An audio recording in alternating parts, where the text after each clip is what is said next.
and be a Catholic. Get that from me. Thank you. There was a time. Hey, that wind is cutting up.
Testing 1 2. Testing 1 2. Can anybody hear me?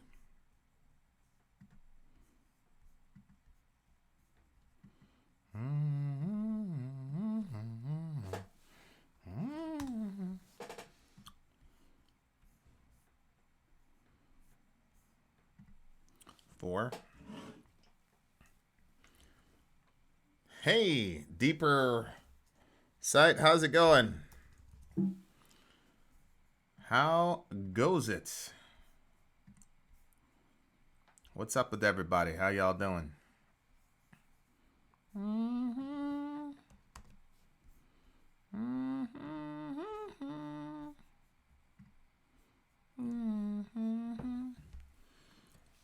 I know, right?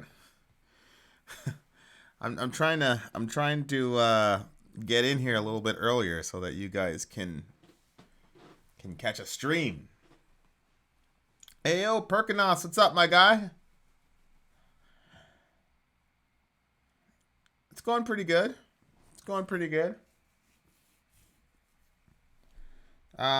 Just came back yesterday. Went right back to work. So, no rest for the wicked. Vin and Harry, he's your homie now. No, Harry is not my homie at all. He's a bum, and I don't like him. I do not like him. What's going on, Tom? Oh, thank you, Super. I appreciate you. How was the show you went to? We just cut the video, so that's getting released tomorrow. So that video is it's a pretty comprehensive breakdown. You probably will like hang up halfway through it.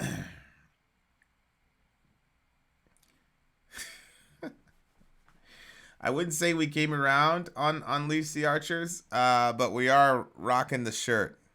And proudly at that.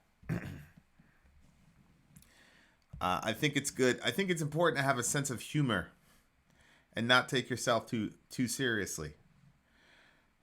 Because there's other things in life to take seriously.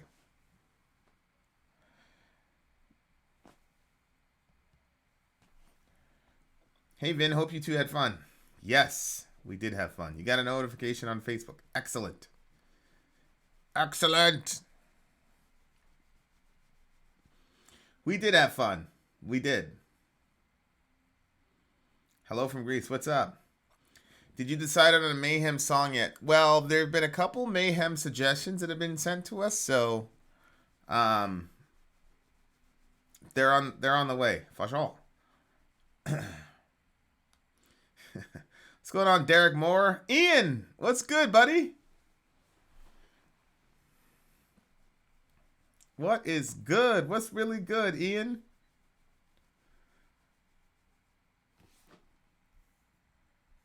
Well, I appreciate that, Blackmore Orion. Death Crush. Yeah, I've heard of Death Crush.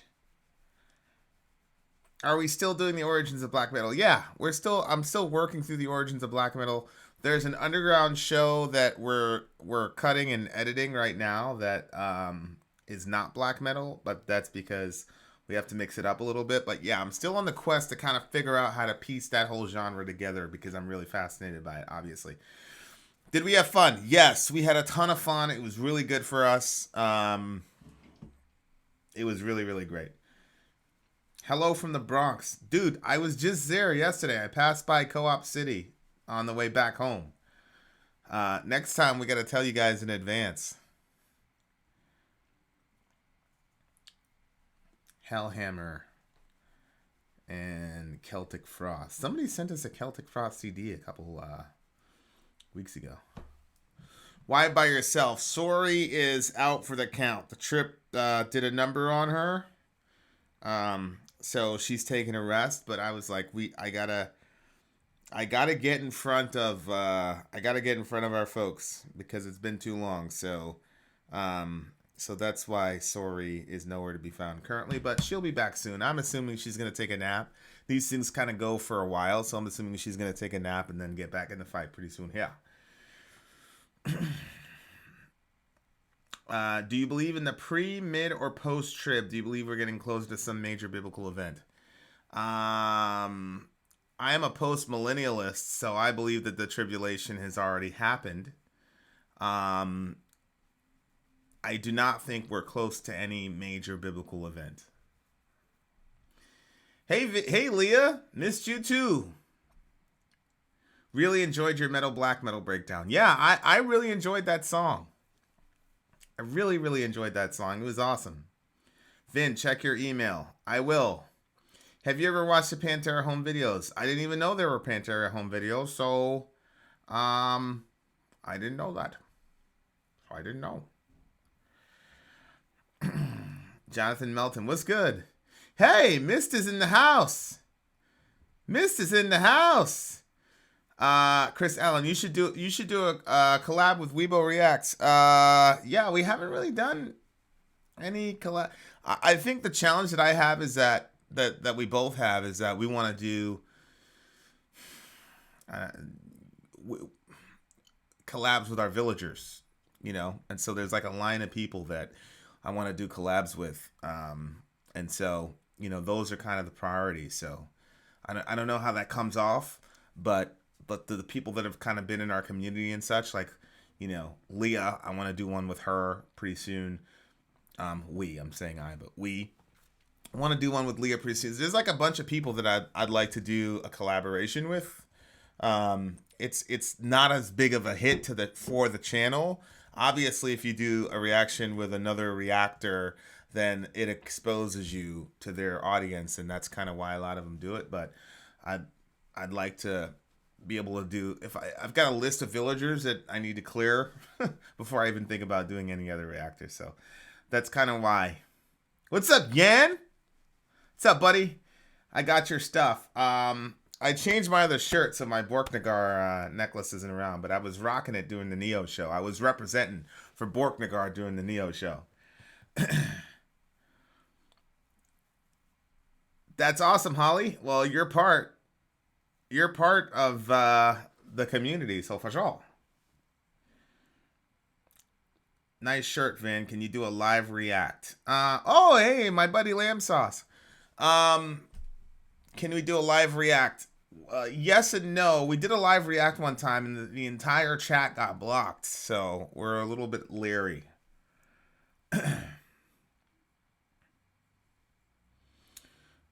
Historical metal. That is actually very interesting. So I posted the Unleash the Archer shirt that Sori and I got for the Christmas in October, and then Lindsay from Cradle of Filth goes, "I love that band." So there's that.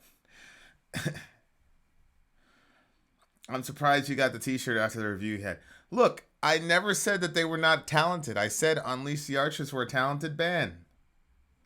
Oh, the book was from you. Okay, I was freaking out, Yan. Okay, that makes sense now. Hey, Vin, how are you today? I am a little bit sick, and a little bit tired because like we got home at like 2:30, and I had to jump in on work in my other job. So the first thing I did before I even changed, I went and logged into work and caught up on my stuff.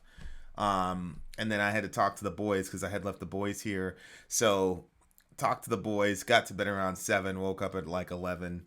So I'm a little bit tired and I'm a little bit sick, but I genuinely wanted to talk to you guys. So I'm here. I'm not doing anybody a favor. I just missed you guys because we hadn't talked in a while. So here I am.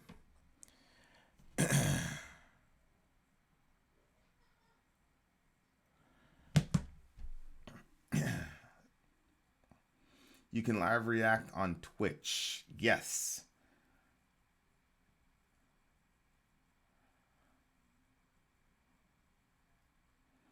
Leprous video was good. You think you'll be doing more leprous? Yeah. I think that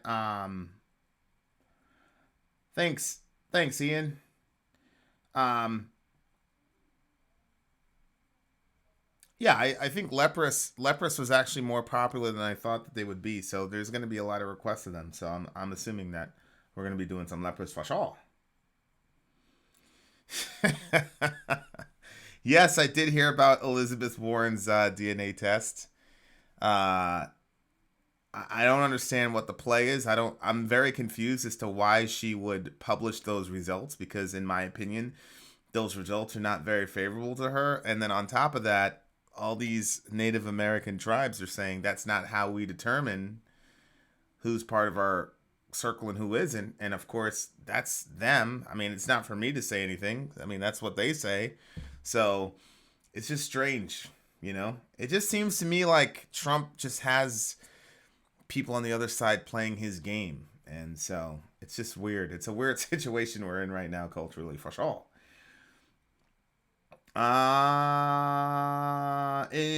Since you come from the rap body background, thoughts on the band Body Count? I haven't heard any Body Count yet. That's from Ice-T, right?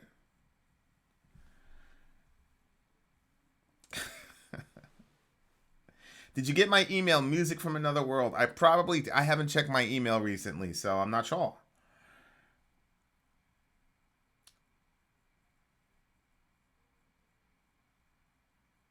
Why don't you like Harry? I feel like he takes up too much of the spotlight, and I feel like I don't know. I just wish my other guys were back. Yeah, I know. Trump personally offered $1 million to the charity of her choice if she could prove that she was Native American, but she's like less Native American than most Europeans. So it's just strange to me.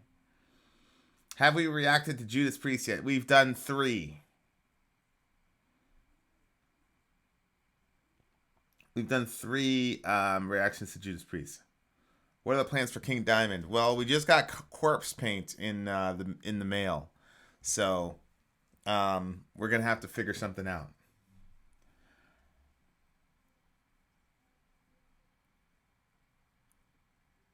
Harry needs a hair metal name. You went from a hip hop fan to a metalhead. Yeah, I mean it's a big change. I think like for me, you know, I had Corn, I had a little bit of Limp Bizkit. I wasn't really a Limp Bizkit fan, but there was enough. I caught metal during the rap metal phase, and so it was a good gateway drug, good bridge.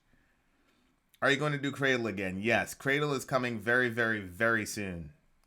I can't tell you when, but it's coming soon. Napalm Death, any chance? Yes. Yes, there is a chance that you can get Napalm Death. There's only one band that's blacklisted, and Napalm Death is not that band. Do the kids listen to metal? Not really.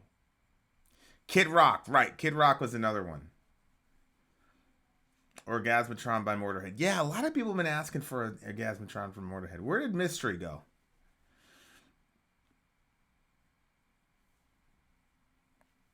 Yeah, Lavi was the man. Immolation, any chance? Yes. No, Birdsum is not the blacklisted band. We've already did the Birdsum song. Cradle sucks. Do Man of War. Well, we could do both. Do Baby Metal. I would love to do Baby Metal. It's just that they're gonna get our we're gonna get hit with a strike on YouTube, so we can't do Baby Metal.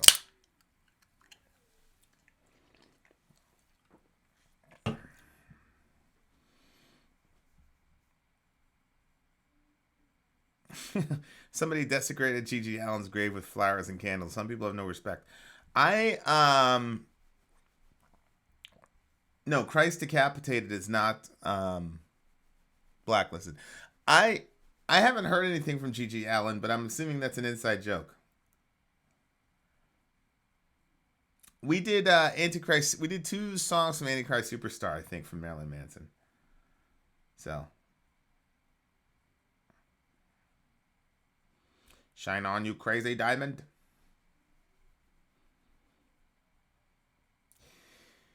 Yeah, the faggot video we did with Korn was actually from Woodstock, and it got blocked. Meaning, blocked means you can't see it. So we did a couple of Woodstock 99s, and those have been blocked.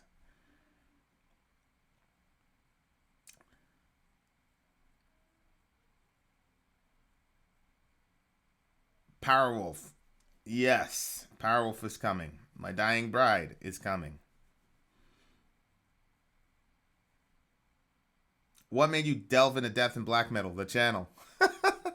I was in Slipknot was like as close as I got to any sort of dark metal, and then the channel people basically forced us into reviewing it, and so I've come to love some of those bands. So there's that.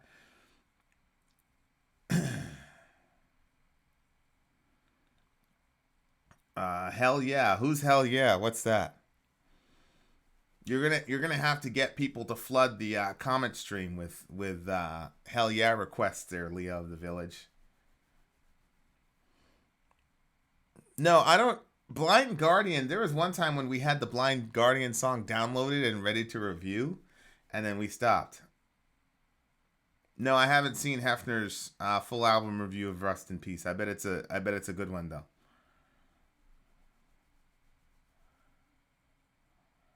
Oh, Vinnie Paul's band. No shit. Okay. Yeah, yeah. I mean, a couple of the black metal bands, Batushka, Magua, right now are like my 2 top favorite bands. I've never heard of a band like them before, so like those bands, I love. But Vinnie Paul recently went to the A&So, so there's that. Hold on for a second. Do do do do. Oh shit, the dude from Mudvayne's on there too? Thank you very much, Brady. I appreciate you, my guy.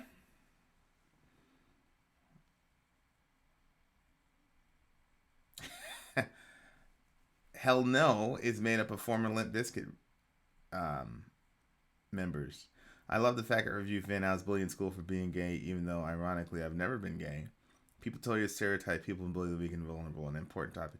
Yeah, it was an important topic, and it made me, when you're older, you look back, you realize you could have done more, you know. So I think, back in the day, I would justify myself and say, well, I'm not picking on anybody, I'm not bullying anybody, but there's more we could have done for sure.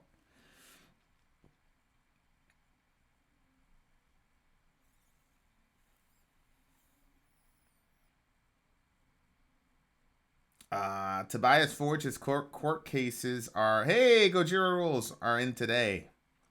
Or is that tomorrow in Sweden? Have you invited any bands to your show? To this show or to do a one-on-one interview? Hey, Damon Sage.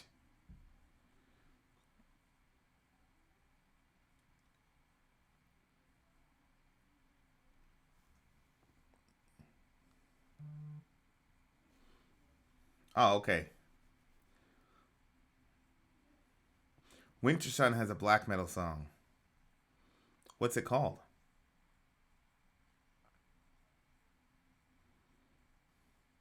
What's good, Chris? Cult? Oh, okay. All right, Mist, you're in. All right, cool. I'm going to take a couple callers, and then you'll help me land the plane. Jeff the Killer has subscribed to me, y'all. Oh, shit. I Don't Care Anymore by Hell Yeah has a Dimebag solo. No way.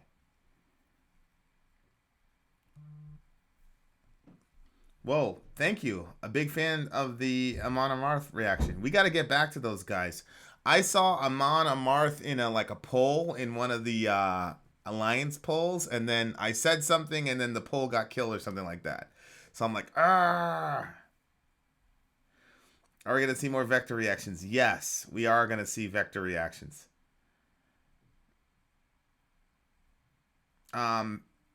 So a Behemoth reaction. Well, we have the Anima from Tool reaction coming up. I'd love to do a Behemoth reaction. A lot of it has to do with health at this point, and how much energy we have as far as Sori's concerned, because we gotta manage that. So that's the thing. Unleash the Archers will be on 70,000 tons of metal this go around. Okay.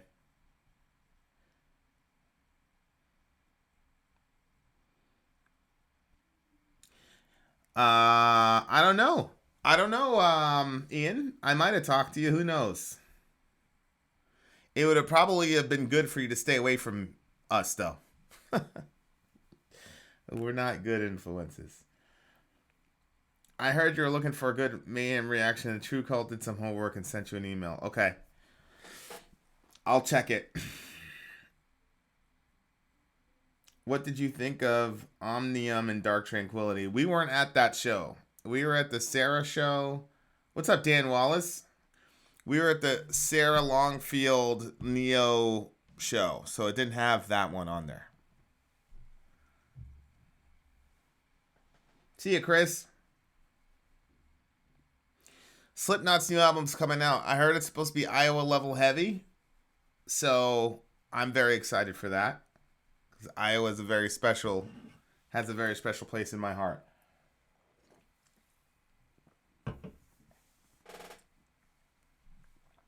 Disillusioned, okay. Me and That Man, yes. What's good, Alec, the world famous, my guy? You're here. Welcome. What's going on, sir? Oh, that's nice, Mike. Yes. Hey, M Death Fan. M Death Fan, you're gonna have to call me, man, because your friends, the Proud Boys, were doing their best Antifa impression last week. What the hell is up with that? Red Sox are currently up 2-1. I hate the Red Sox with a passion. I love the Patriots. I cannot stand the Red Sox. I think we got a caller. Hello. Hey. Who's this?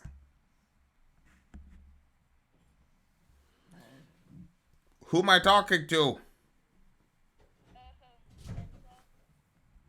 Poor network connection. Wait. Who am I talking to? Lamb sauce.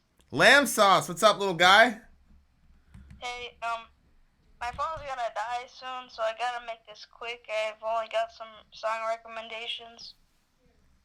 Oh, bro, I thought you said your father was gonna die soon. That would have been No. weird time to call. Your phone's gonna die. Okay, go ahead. What are your song recommendations, little guy? Okay, so basically any song from Korn's self-titled, because that's my favorite album of all time right now. How old are you again? 11. Okay, go ahead. Continue. And just for like close to Halloween, do Slipknot Iowa. The song Iowa? Yep. That's a pretty sick song. I know. I really want to see Sori's reaction to that. Okay. All right, I will do it. Okay. All right, have a good one. Bye. Bye. I know, Mist. That's a pretty badass kid right there. Good lord. Lamb sauce.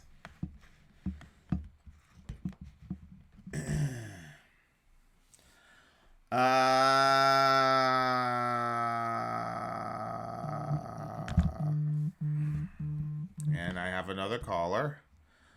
What's up, caller?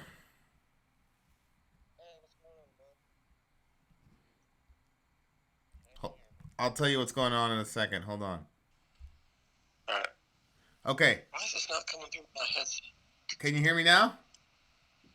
Yeah, I can hear you. What's up, bruv? What's going on, man? I just started watching y'all about 3 weeks ago.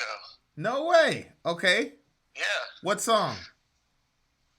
Lamb of God. I don't remember what song it was. I think it was 11th Hour. Okay. Yeah, man. One of my favorite songs of all time. What's up with you, my guy? What do you want to talk about?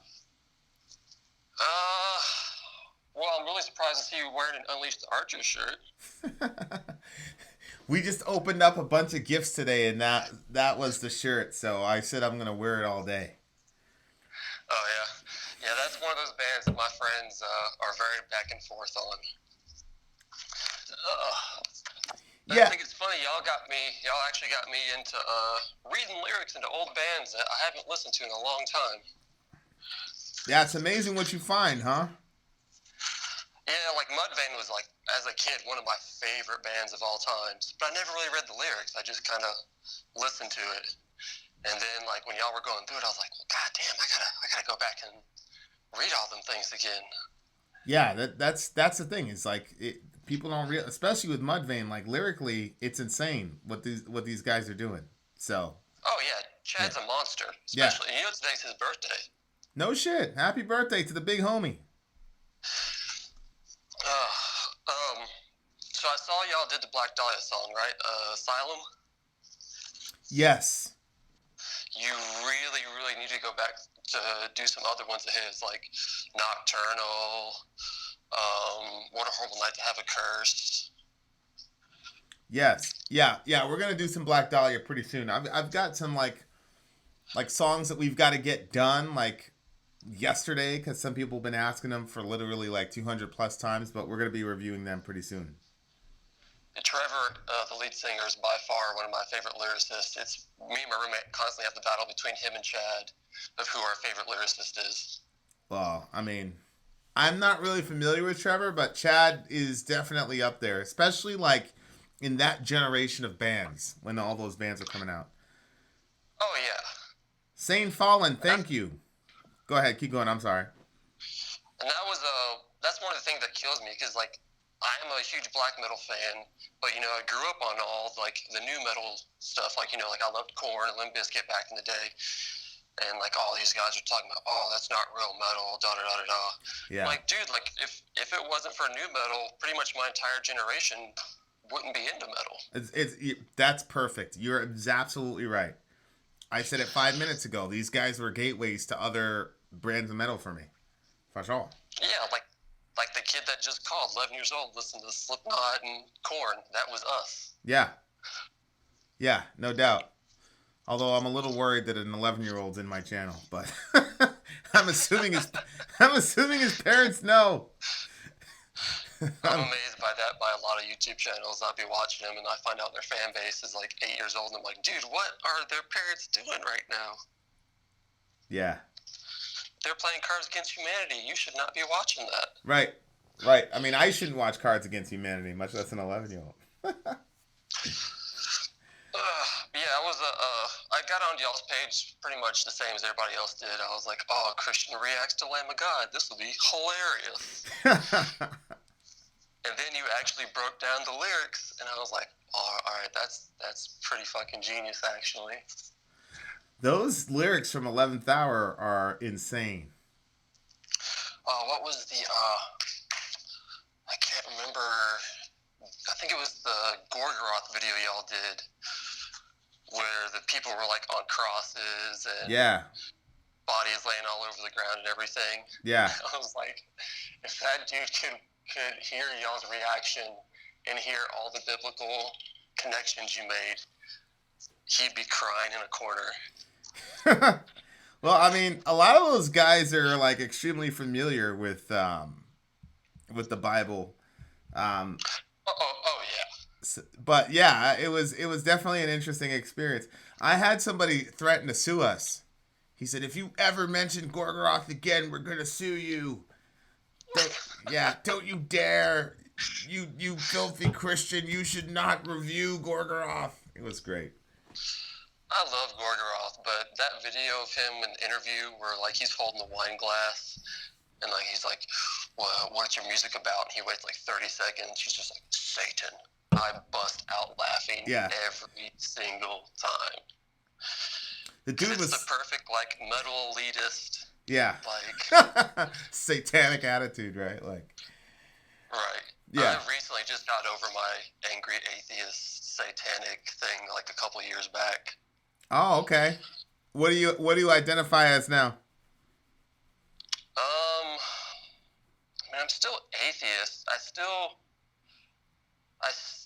kind of go by Anton LaVey, but with a very big awareness that he's a fucking fool, and he grew up in the circus, and he did it purely for the fun of it.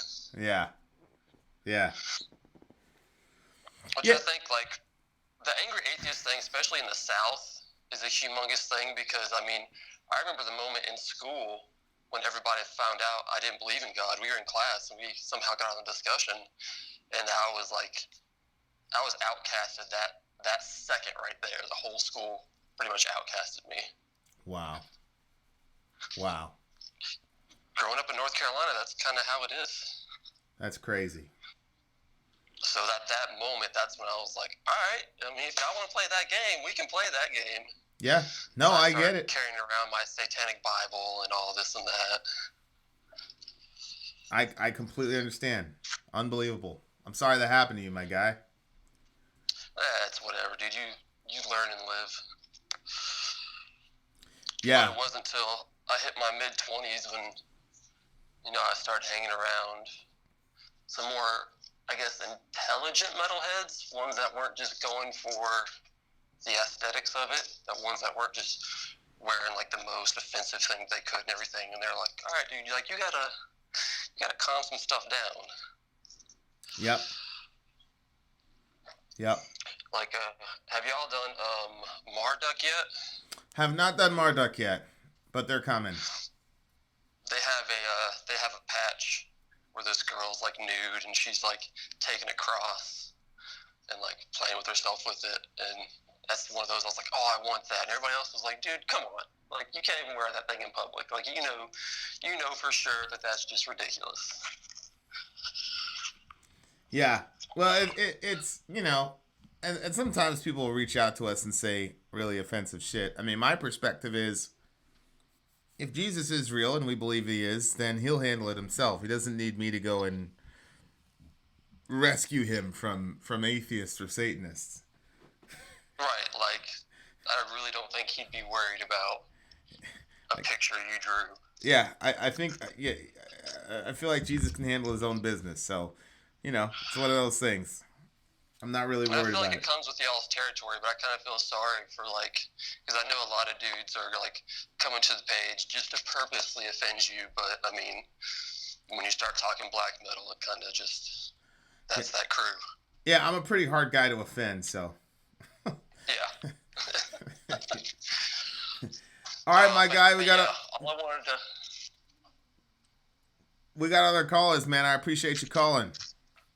Yeah, just Black Dahlia, Flesh God Apocalypse, Summoning the Lich, and Beyond Creation.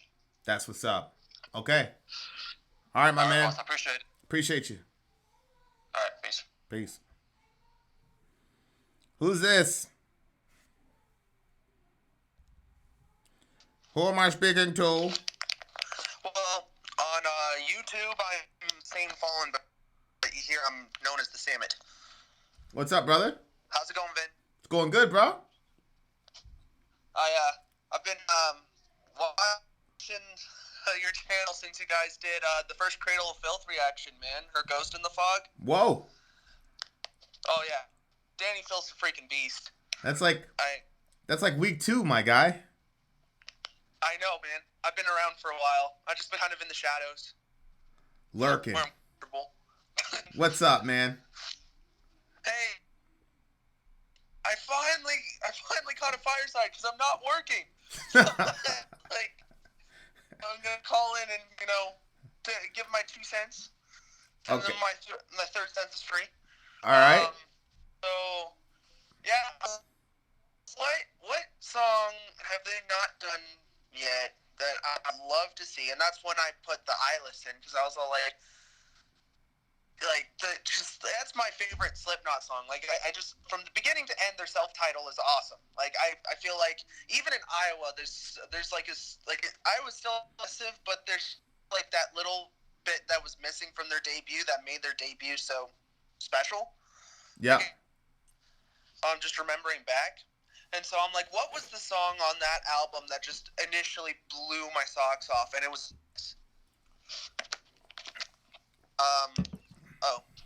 Okay.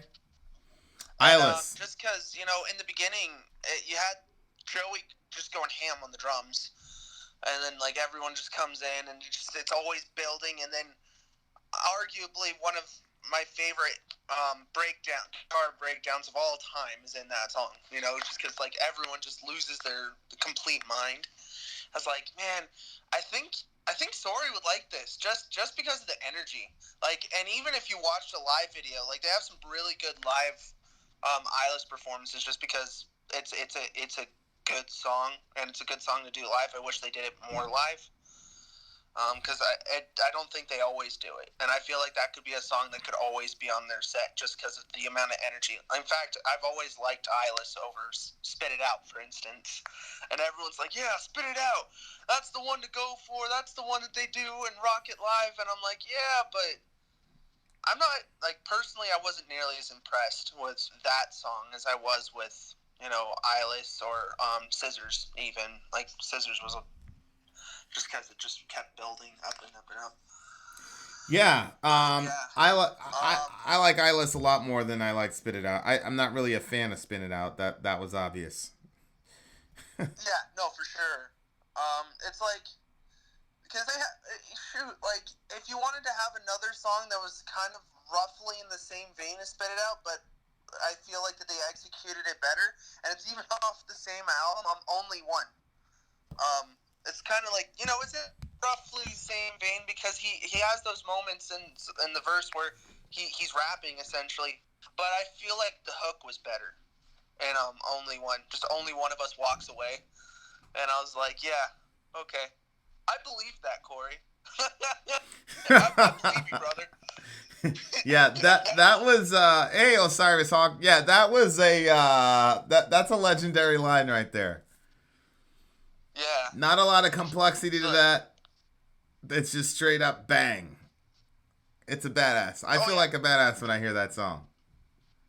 Oh yeah, like it's I was just having a conversation with my coworker, and he's like, "What's one song that, like, if you were told, like, if they put like a spike in front of your head and told you couldn't headbang, what's the one song that you can think of just right off the top of your head that you would be doomed?" I'm like, "Eyeless by Slipknot, not even a question." Like, that is as soon as I hear those drums come in, I'm like I'm wanting to swing, man. That's an interesting way to phrase that question. All right, my guy, I appreciate you. Yeah, much love. Talk to y'all later. Much love. Have a good one. Rachel, I've heard about the Gray Chapter. I heard the Gray Chapter was like a heavy Slipknot record.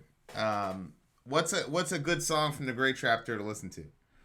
I apologize to whoever requested Left Behind. Yeah, good Lord. Not a fan of Left Behind. Bleed Meshuggah. We did Bleed Meshuggah. Check it out.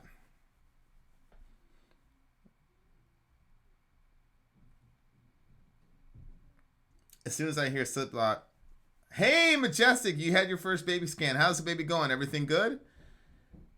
Death Fan, how long will he be on tonight? I don't know. I don't know how long. It depends on what's going on with Sori. Why? What's going on, Death Fan? Are you gonna defend your friends, the Proud Boys, for their violent actions last weekend?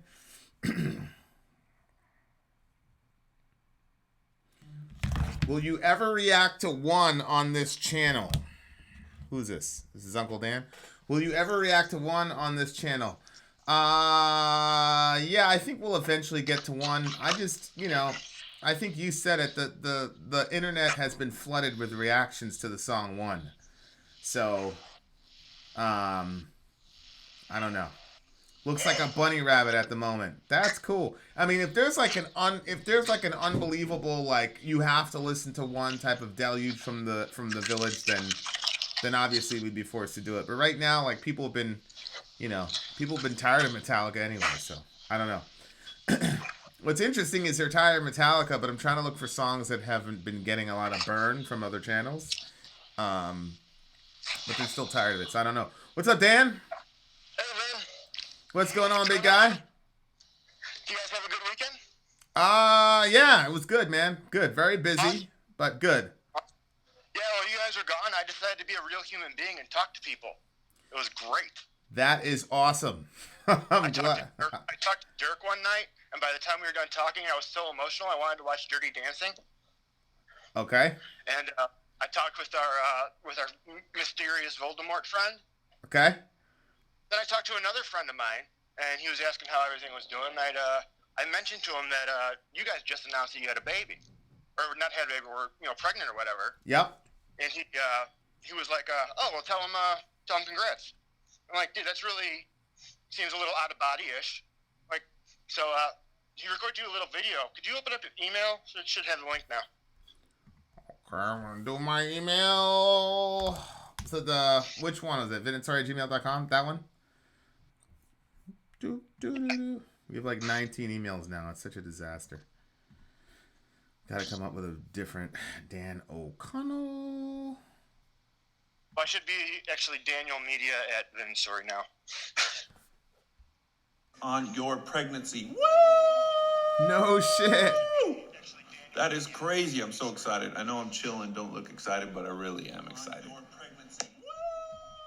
Vin and Sori, congratulations on your pregnancy. That is crazy. I'm so excited. I know I'm chilling, don't look excited, but I really am excited. Whoa. That's insane. How did you get that to happen? You're ridiculous, bro. By the way, that was... He was happy for you guys. That was... Now, and Norman says congratulations, too. That was Brian from Korn just wishing us a happy pregnancy. I'm excited. I'm very happy. I can't wait to tell Sawyer when she wakes up. That's going to be legit. Like I said, Norman said congrats, too. He's really happy for you guys. Oh, nice. Nice. That's good. That's crazy. All right. I'm going to go back to work now. I'll hit you up later when I get home. All right, buddy. Love you. Have a good one. Bye. That's pretty awesome. I mean, that's the guy that got me into metal. That's the guy. That's the reason I have a guitar. So that's a pretty special thing, That's unbelievable. Ian, my guy. What's up, buddy? Hey, Vinny, how's it going? It's going really good, my guy. It's going really good. How are you doing? I'm okay. I hope you don't mind me calling in. Is this okay? I love you calling in, buddy. What's up? Right, well, I wanted to ask you a question, right? Do you remember a couple of firesides ago, someone asked you a question that you giggled at, and it was basically, if I remember, I'll try and quote as exactly as I can, but it was something like, Vin, if someone falls in a deep hole and a man comes across them and rescues them, who rescued the person? Was it God or the man? Don't say God sent the man. Do you remember that question? Yes. Yeah. Well, and you sort of giggled and said, well, God sent the man, obviously. But that question, but to be honest, like, I think that was I don't know whether it was intended to be or not, but I think that was maybe a deeper question than it got credit for, because it got me thinking, right? So I sort of wanted to run past you like the idea of sort of miracles versus coincidence, and why I think a lot of modern day atheists, myself included, like have a hard time believing in the idea of miracles or supernatural or divine intervention. Are you with me? Yeah, I'm with you. Go for it. Right. So in the Bible, there's like a lot of very specific examples of direct God intervention, if you like. You know, you've got the flood, and you've got Jesus performing direct miracles, healing people, etc. But when you look at it through a sort of through the eyes of someone who's never known God, and look at the world as it is today, I think that's what breeds the idea that even I've said to you before, that, you know, it's like, oh, the Bible is just written by Bronze Age primitives spouting fairy tales. And that's a very easy idea to believe in when you consider the sort of miracles that would be visible with the eye if you were there to witness them. Do you know what I mean? Like the parting of the sea, Jesus healing the blind, and countless others. I'm not a biblical scholar, but do you know what I mean? Yeah. Whereas today, like if you anything that you say, oh, that's a miracle, could just as easily be contributed to natural causes. So I mean, as I told you that on the fireside you had that announcement, like I'm over the moon that you're pregnant. But like, so like on the one hand you could say, oh my God, like you're pregnant, that's miraculous. But on the other hand you could say, well, it's not miraculous, you know, they had sex and then she got pregnant. But like you could apply that to like anything. So I think like to me, through like looking on the world through, like, I admit, a very sort of cynical eye, I have a very hard time believing in the idea of miracles. And as I ran a thought experiment in my head with like using that person in the whole metaphor that the person ran in with, and I was thinking, right, okay, from a Christian point of view, you could argue that God didn't need to do anything in that situation. Like, it required no direct intervention because God knew that that person was going to happen across that person in the hole anyway. Therefore, he didn't need to save him because he knew the person was going to be saved anyway. So, I mean, I use that as an example. Like, I'm able to put myself into the Christian mindset, like, quite well.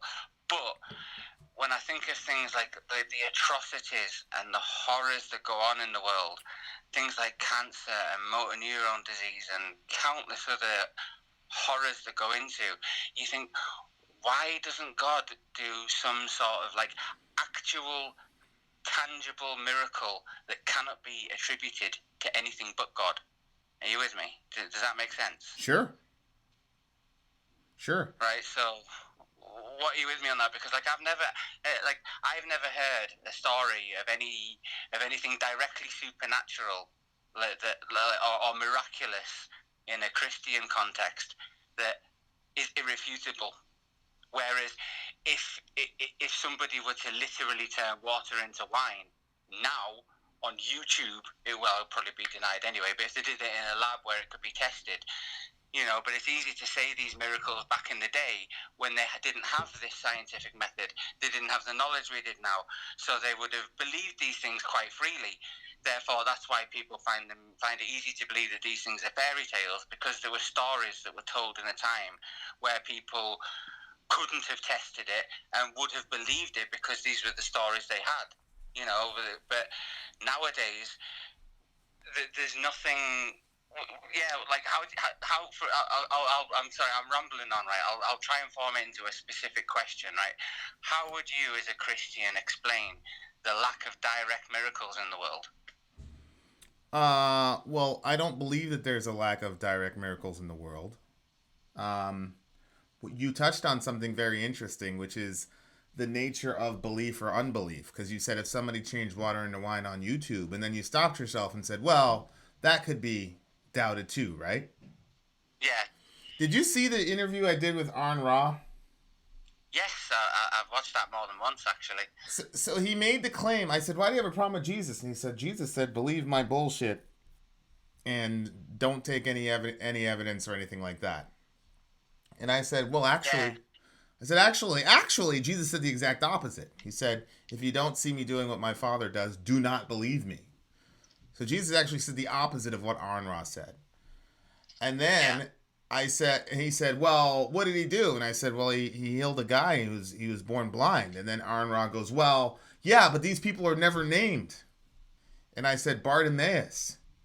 And he goes, well, yeah, but that's like an old trick where the guy wasn't really blind. You see what I'm saying? Yeah.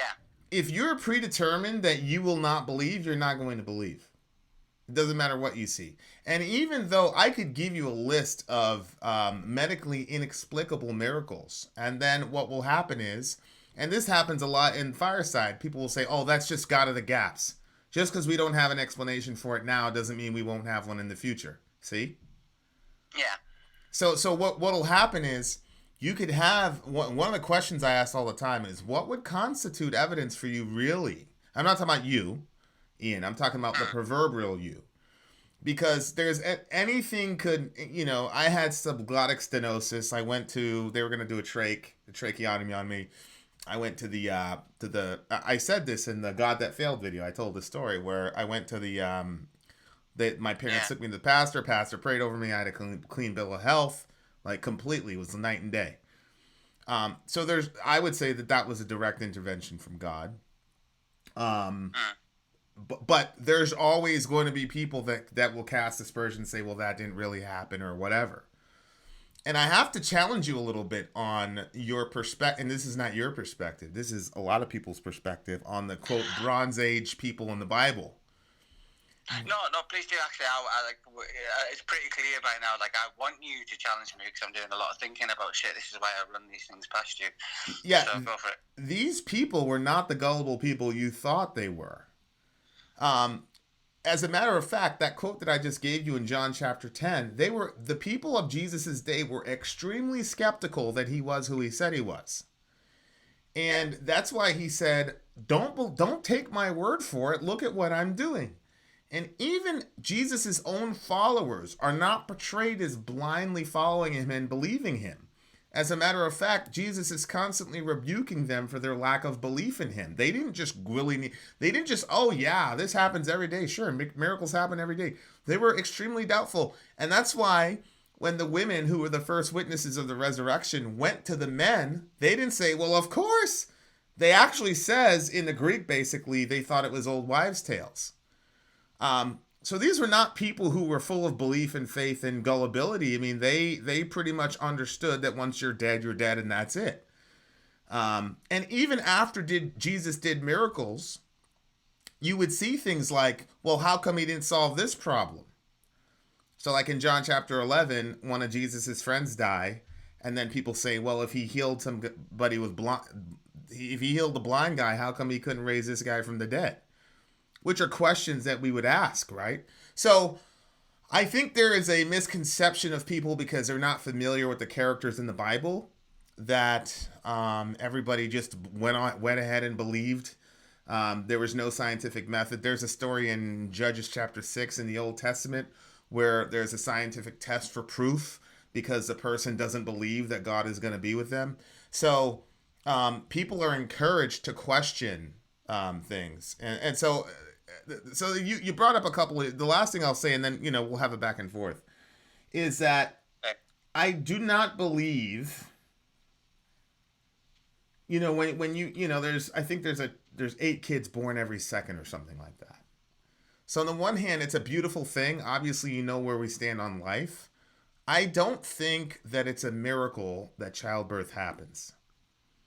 Sori, Sori kind of told her story. She had a miscarriage and she hadn't had children for 8 years. I don't think it's necessarily a miracle that she's pregnant now. It's wonderful. It's wonderful. It's great. It's a gift of God. Absolutely. We've got a little image bearer in our belly. Great, but that's not a miracle. That's the natural order of things, right? So to me, a miracle is God wrote certain laws into the universe to make the universe run as the architect of the universe. A miracle is what happens when he demonstrates that he is not beholden to the laws that he's written for the universe. So, right. entropy happens or whatever happens, and the guy's eyesight is gone. And as things go, if you're blind, you're blind. That's it. Or if you have one leg and then you have two legs, that's a miracle, right? But having a child is not a miracle, I don't think. And so and if you really look closely, because you brought up Exodus, with the parting of the Red Sea, if you look closely, it says that the Lord brought an east wind. And this is another thing about the Bible that folks don't look at. There's a lot of time when God uses sort of a combination between the natural and the supernatural to get the job done. And most of the time, if you are the type of person who's only looking for a miracle all the time, the Bible actually discourages that mentality. Jesus talked about this all the time, where he would do miracles, but he would say, this is not good that you're always looking for miracles, because you've got to live in the day-to-day. And in the day-to-day, miracles don't happen every single day. They don't. Otherwise, we wouldn't call them miracles. We wouldn't have a category for that type of phenomenon if it happened every day. And so Jesus was constantly trying to get people to live in the world as it is, as God constructed it, not live in this kind of crazy world where the laws of gravity and motion, etc., are suspended. So I don't know if I answered your question. That's kind of all over the place, but that's how I would answer it.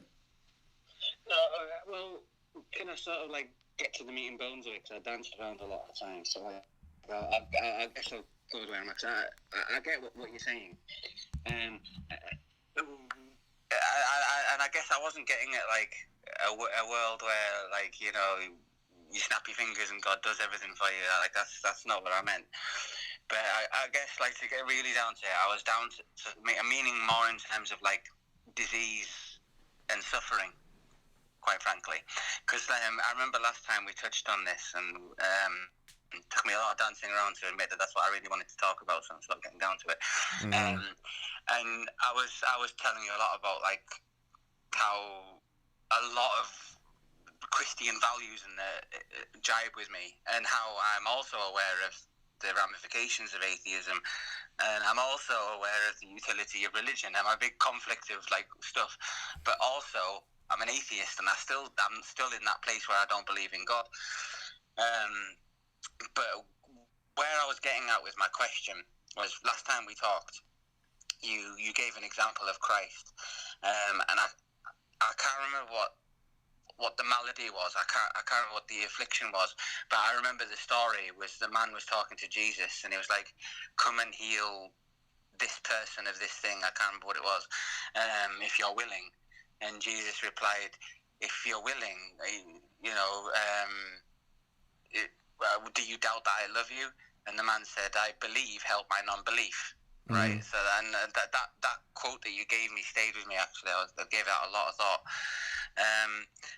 But if you assume an omnipotent God that can do anything, and you then further assume a statement that I've heard you assert many times, that God is a loving God who loves us and wants the best for us, then how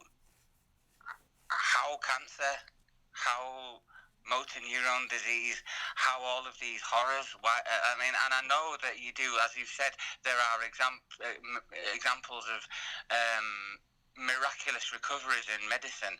My aunt is a nurse. I know some of them, like people who have no right to live. Well, no, that's a horrible way of saying it, but you know what I mean? No business being alive. Yeah, you just think, like, they're dead. And then there's, like, somehow they're not, and you're like, wow, I know these things happen, but why can't they happen why if God can do anything, why don't they happen for the children with leukemia? And, to make it on a personal note, my dad who had motor neuron disease, I know he wasn't a Christian, but, according to the Christian faith, he was an image bearer of God, Do you get what I'm trying to say? I'm trying to sort of really personalize it, and also try and sort of tackle the problem of suffering, which is a big one, Yeah. But you get what I'm saying? Like, that's why I was going with the direct lack of miracles. Like, where is God when like he could intervene in these horrendous things. Because from an atheistic perspective, it's very simple. You know, shit happens. I can understand that bad shit happens, and sometimes people are lucky, sometimes they're unlucky. That's your lot in life. But if you assume that everything's happened to a preordained plan, to a God that can do anything he likes, then that means either he's deliberately planning these horrible shit to happen, or by inaction allowing it to happen. Well, you know what I mean? Well, of course. And what I would say is that, so there's a couple things. One is that my understanding of suffering and evil kind of changed when I became a father. I don't know what everybody in the room feels about vaccinations, but I orchestrated certain circumstances to bring my child into a strange cold office where he was held down and then people stuck needles in his leg. Yeah. Well, he doesn't know anything about polio or anything like that, right? And so I constructed a situation where I was knowingly going to cause him pain and suffering. Yeah. But I justified it because I understood that there was a greater evil to be avoided than a pinprick and a greater good to be gained by it. And so but before that, all my son knew about me was that when he cried, I would go to him. When he was wet, I would change him. When he was hungry, I'd make sure he was fed. When he wanted to be held, I walked all across I must have done 50 miles in that living room, walking with him. Up to that point, he would know me as a, quote, loving God or a loving father, and then I completely flipped the script on him. Well, the same love that motivated me to change him and to walk him and to feed him is the same love that motivated me to strap him down to the table. And so that actually gave me a paradigm for suffering, because I said to myself, oh, okay. And look, I'm of the belief that sin is the cause ultimately of the pain and suffering in this world, and that God is going to bring a new world forward. But here's the question. What is ultimate good? If ultimate good is the cessation of human suffering, then you can't say in any sense that God's a good God ultimately, if that's ultimate good. But if knowing God is the ultimate good, then that changes things. And what I find very interesting about human beings is that it seems to me that when everything is going cozy and well, that none of us feel the need to talk about God or think about him. It seems to me that when there's a bit of suffering or a bit of adversity, that's 99% of the time caused by our own evil. Now, when you talk about things like cancer and things like that, I get it, although there are environmental factors that go into cancer, right? Yeah. So to some degree, you understand the point. I mean, I wasn't. I'm aware there's environmental factors, and people who smoke are obviously at higher risk.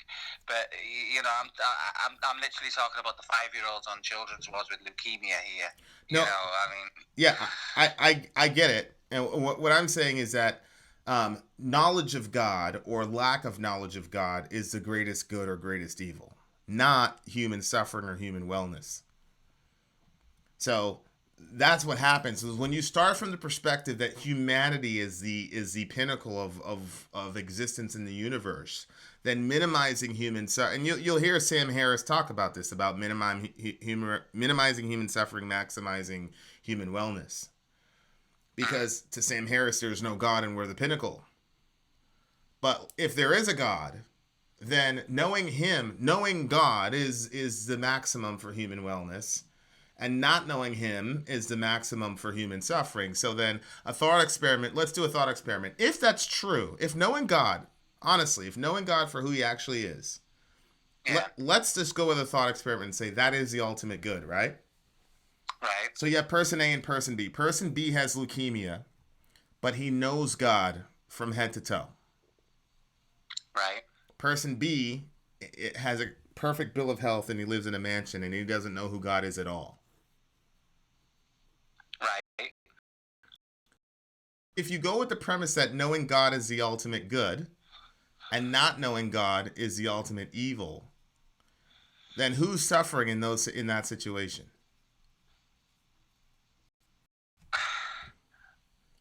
misunderstanding you. I'm not trying to be pedantic, but like, in the context of your question, I don't get what you mean by suffering. Because within the paradigm you've just set, does the person who doesn't know God, therefore doesn't know they're committing the ultimate evil, therefore might be very ignorant in their bliss, whereas the person with cancer still has cancer and is in immense pain? So I'd still say the person with cancer is suffering, and that's not me trying to be dodgy and debatey, but like maybe I'm just not getting it. No, I don't think you're being dodgy and debatey. What I'm saying is, if knowing God, and I'm not saying that the person who doesn't know God is a bad person. I'm not talking about that per se. What I'm talking about is if knowing God is the best good, because I'm talking about ultimate issues here. If knowing God is the ultimate good and lack of relationship God is the ultimate evil, right? Right. Then who is ultimately suffering then? I'm asking the ultimate question. In the ultimate big picture, then the healthy person that doesn't believe in God. Right, because in that universe, knowing God is the ultimate good. Yeah. Well, let me ask this question. Let's say they both lived in a mansion, right? And they both had a clean bill of health. Now, we're still in this universe, right? Okay. They come to know God. Right. Okay, so was the cancer good or bad in that situation? Well, in that situation, the cancer would be good, within the example you've given. Okay, and you know how I am with nuance. So in that perspective, I would say that the cancer was bad and good simultaneously because it depends on what lens you're looking at. Cancer is always bad 100% of the time because it takes us away from each other, right? Yeah. But it's good in the sense that it brought him to God. It's very similar with this pregnancy. Sori is on her back. She's sick. She throws up. And that is bad. That's bad. Yeah. But... No, I'm sorry she's ill. But there's one sense in which I'm sorry she's ill, and there's another sense in which I'm very happy she's ill, right? And the reason is because she's ill, it means the chemicals are working and we're producing the baby properly, right? Yeah, right, okay. So that's the universe I live in, Ian, is that I think that these things are terrible in the micro lens, but in the macro lens, as far as coming to God, my view of the world is that God is the ultimate good and that this world is not all that there is. And so when I see the 5-year-old, I feel gutted for his parents, and it's honestly my greatest fear. I don't talk about it a lot. I don't think about it a lot. My mind goes there, and I quickly go somewhere else, you know. So I'm not under any... Oh, yeah, sorry, I maybe shouldn't have brought that up. No, you're... What I'm trying to... no, you're good, bro. What I'm trying to do is be honest about the fact that if my son contracted cancer, God forbid, I wouldn't say, well, this is good in the micro and good in the macro. Like, I would have a seriously difficult time with it, right? Yeah. But I can tell you honestly that, I mean, everybody knows I've gone through loss in my life and everybody knows that it absolutely has affected me. Yeah. But I can also tell you guys definitively that it has brought me closer to God, and it has brought me a deeper awareness of who God is, and the faith that you guys see has been born through a lot of the adversity that I've gone through. Because knowing God, I'm just telling you my own experience. Knowing Him at a deeper level was worth the pain and suffering. And I was just listening to this story from the Joe Rogan podcast. And he was interviewing this guy who was doing this investigation about Nazis in South America. And he was talking about this kid. He was dark. He was a dark Chilean kid. And he fell in love with this blonde-haired, blue-eyed girl on this Nazi compound, basically. And so he kept going to see her. And the Nazis got hold of him and did terrible things to this kid for years. They would throw him out of windows. He would break his bones. They would nurse him back to health and break his bones again. They would set him on fire, nurse him back to health, and do it again. You know, all the evil, fucked up shit that the Nazis were doing, right? Yeah.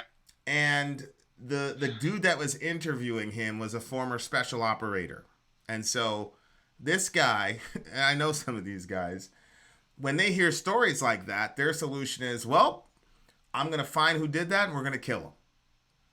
And this happens all the time in Afghanistan. You get these guys that throw acid on these little girls because they're trying to go to school. These guys will find them and they'll kill them, right? So this guy's saying to this, and you know, by this time he was able to marry the girl that he loved, and they moved on with life, right? And so the soldier's talking to this guy, and he said, I'm going to find those people and kill them. And the guy responded by saying, no, don't do that. He said, there's enough pain and suffering in the world. I found the person that I loved. I'm going to grow old and die with this person next to me. I'm good. And what he was saying was all the pain and the experimentation, and I mean, they did terrible, unspeakable things to this guy when he was a kid. And he said it was worth it to know this woman he's now in a relationship with. And this relationship was so fulfilling to him that he didn't even want any revenge on the people that did that to him, because in his mind, that was the cost of what it would take to know this woman and to love her and be loved by her. And to me, I say, yeah, that's how it is with God. Like if that's for whatever reason, for his own mysterious plans, a lot of times pain is woven into our story, and that is what gets me to know him. And there's a lot of shit that happened to me in my life and the people that I loved, but I cannot imagine living a perfect life with no suffering. Everybody in my family is here and not know God. That to me is the greatest loss, the greatest evil, the greatest form of human unwellness, whatever you want to say. So that's how I'd answer that. Go ahead. No, I get what you're saying. Because it's really strange, because you and me are like on opposite sides of the same coin. Because I've always thought that people who have faith in God and that mentality to be as strange as you find the whole naturalistic atheist. Because until I started watching your channel, and it's still where I'm at, but like I really am. I mean, as you can clearly see, I'm doing a lot of thinking about shit. But I've always been very in the sort of. It's strange to me that people have this faith in God, and then when I hear people talking about direct experiences, like you said yourself, like you've heard God speak to you directly in your head. Like I remember the story you told when you were in the pharmacy and you were about to fulfill your prescription, and you clearly heard a voice saying, "No, you don't need that shit," you know. But like to me, I'm thinking, well, I mean, I believe you 1,000,000%. Like, I believe that experience was real. But, like, how do I reconcile that if I don't believe in God? And, like, so I think, like, well, like, that's where belief is. Like, that's what faith is, and that's why the Bible needs faith so much, and why it says that the only unforgivable sin that will guarantee you hell is non-belief. Is for that exact reason, because sorry, I'm rambling. I'm not wording this very eloquently. But like, I guess okay. Let me word it this way. I think the reason why it's so easy to like disbelieve in the supernatural is because there's never been any provable examples of the supernatural. And that sort of alludes back to what I was saying when I first called in, and I was saying about how there's no demonstrable miracles. All of the miracles that have ever happened and been written anecdotally in literature or the Bible have happened before a time whereby they could be empirically proven. So I don't know. For me, and I really, well, I'm Ian, actually sort of like inviting you to challenge this, but I have a really hard time, Ian, in spite of the go on. When you say empirically proven, what would constitute empirical proof? Because here's my argument. Even if a a miracle happened in front of your face, are you saying that it's literally impossible to falsify that miracle? Like, for example, you say, oh, so-and-so has been dead for 2 days. And boom, now he's risen from the dead. Are you saying that it's literally impossible to find some way to doubt that happened?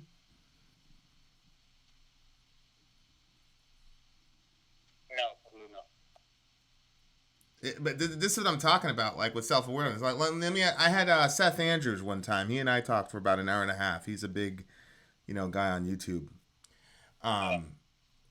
Say again? No, I just said, yeah, go on. Yeah, he's a major atheist guy. And I said, Seth, if the sky opened up and a guy was floating and he told you everything about your life from start to finish, and he said, all right, Seth, here's the proof you need. I'm God, worship me. I said, would you believe that that was God? And he said, no. And I said, and he's right, because how do you know that that's not some advanced alien person who knows what your conception of God is and is just playing a role so that he can enslave you? You don't know that, right? Yeah, no, I'm with you. Okay, so then how could you know? So when you ask for evidence, what would constitute evidence for you? And are you sure that you would believe it if it was staring you in the face? I don't know. That's an interesting question. What would constitute evidence of God? You're breaking up a little bit. No, I was processing your question. I was just sort of asking myself what would constitute evidence of God, and I was sort of like trying to think of a good answer for that. Yeah, let's say that you got hold of my doctor's report in Jamaica, and it's like, sure enough, subglottic stenosis, on X day, and then the next day, he's got a complete bill of health. I mean, are you saying that that's like completely unfalsifiable? There's no way to doubt that? I mean, didn't you say yourself you know medical people and you know people who have no business being alive? Yeah, no, I've heard miraculous survival stories of people that really shouldn't have survived but did. All right. I mean, sorry. The reason I'm quiet is you've got them sort of thinking about what you're saying. I mean, look, think this through. Origin of life, right? Right now, the origin of life is extremely difficult to explain for atheists. Same thing with the origin of consciousness, right? Yeah. Extremely difficult. The attempts at describing it are absolutely desperate. So then I say, okay, so this is clear proof. You know what they say? Oh, that's God of the gaps. We'll eventually explain it somehow. So even when you have something that's inexplicable, right, from my perspective, can only be explained by a divine being, you can simply just fall back and say, that's not a miracle, that's God of the gaps, and scientists in 4,000 years will figure it out. So there's a sense in which if you want to disbelieve, you can hang out in disbelief forever if you want to. Yeah, can I just say though that ain't that the bitch of it? Like the true sort of confirmation bias of the human psyche, in that, like, it's simply true. Like in my experience of life anyway, that people will believe what they want to believe. I know that's maybe a simplistic way of looking at it, but it's the same sort of thing. Like, and even that's even in the Bible. If you see God with your whole heart, you will find Him, for He's not far from you, or something to that effect. Yeah. But it means if you see God with like a truly believing eye, then you're going to start to see shit that will confirm the presence of God being there. And it's the same is true exactly the other way, is in that if you're of a mindset that God doesn't exist, then you're going to see shit that's going to confirm that He doesn't exist. So isn't that just the bitch of it? Like everyone's got a sort of preset confirmation bias, and I'm being very honest with you in that, like, mine is set like against God, and I'm trying to probe where that comes from. If I'm honest, I haven't quite figured that out yet. Well, like why I have such a hard time believing in the supernatural and miracles and anything beyond the physical world. I'm not quite sure. Maybe it's because my dad's a science teacher. I don't know. Go on. Sorry, what were you going to say? No, but that's the question that needs to happen. Like, those are the discussions that need to happen on both sides. It's not who has the most evidence and blah, blah, blah. You know, I can go through a mental exercise with you, Ian, and show you that both of our grounding principles are circular, right? I've done that once on the channel. So that's not the question. I think everybody has seen through these firesides that, you know, we can argue all day, and there are very good, solid theistic reasons for believing in God. But besides that, the real question isn't does God exist or not? The question is, do I want God to exist or not? If I don't believe, how come I don't believe? If I do believe, why do I believe?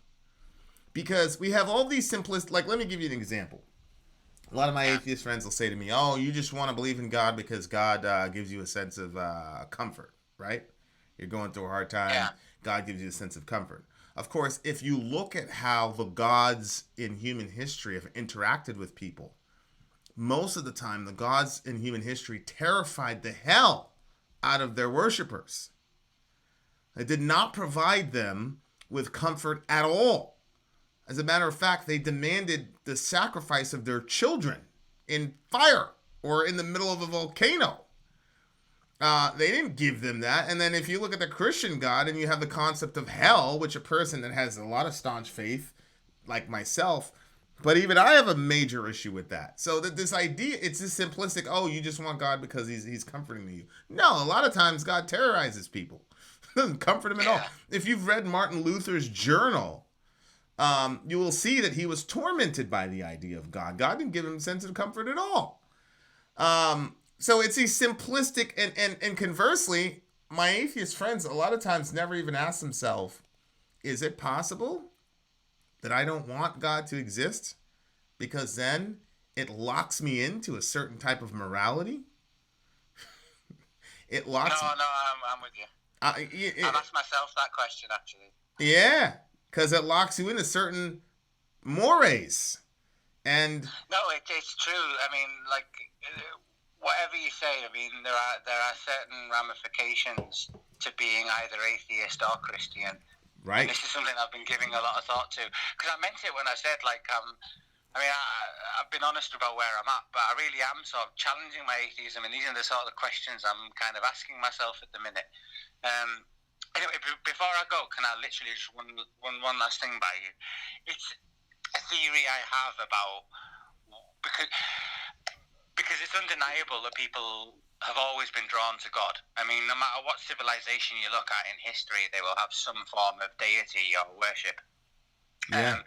So I was trying to answer that from, like, I'm going to say naturalistic atheists. Do you know what I mean? Like the people who literally just believe in the atoms and chemicals and have no belief in anything supernatural beyond the physical realm.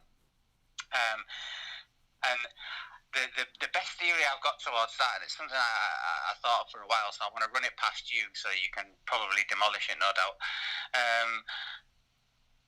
I think it's like, if you look at it in terms of evolution, you can see that primates were the first species to have brains big enough to push forward their cranium. Unlike other animals that have a flatter back skull, we actually have pushed the front of our skulls forwards with the development of our brains. So naturalistically, I think, like, humanity Homo sapiens have reached a point where they have the intelligence to truly understand that they're going to die, but they haven't anywhere close to the intelligence to understand what that means or what to do with that. And therefore, that is the very reason for, like, all of the trillions of religions and superstitions and customs that have come in and around that, is simply as a way of trying to process and manage something that they can't understand.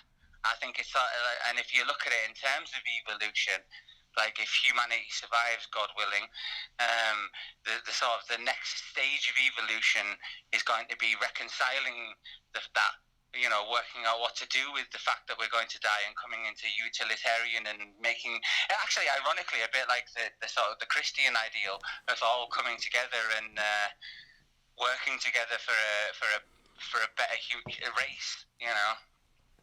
But yeah, anyway, I wanted to run that past you just quickly. Yeah, I think that if you had a view of the world that was only focused on death and the afterlife, that would make a ton of sense. The problem is that a lot of, especially with the Abrahamics, a lot of that has to do, it's very this world oriented. As a matter of fact, the Torah is so this world oriented that there's not even the Torah, the first 5 books of the Bible, there's not even a mention directly of the afterlife. A lot of it is how you live your life here and what you do here.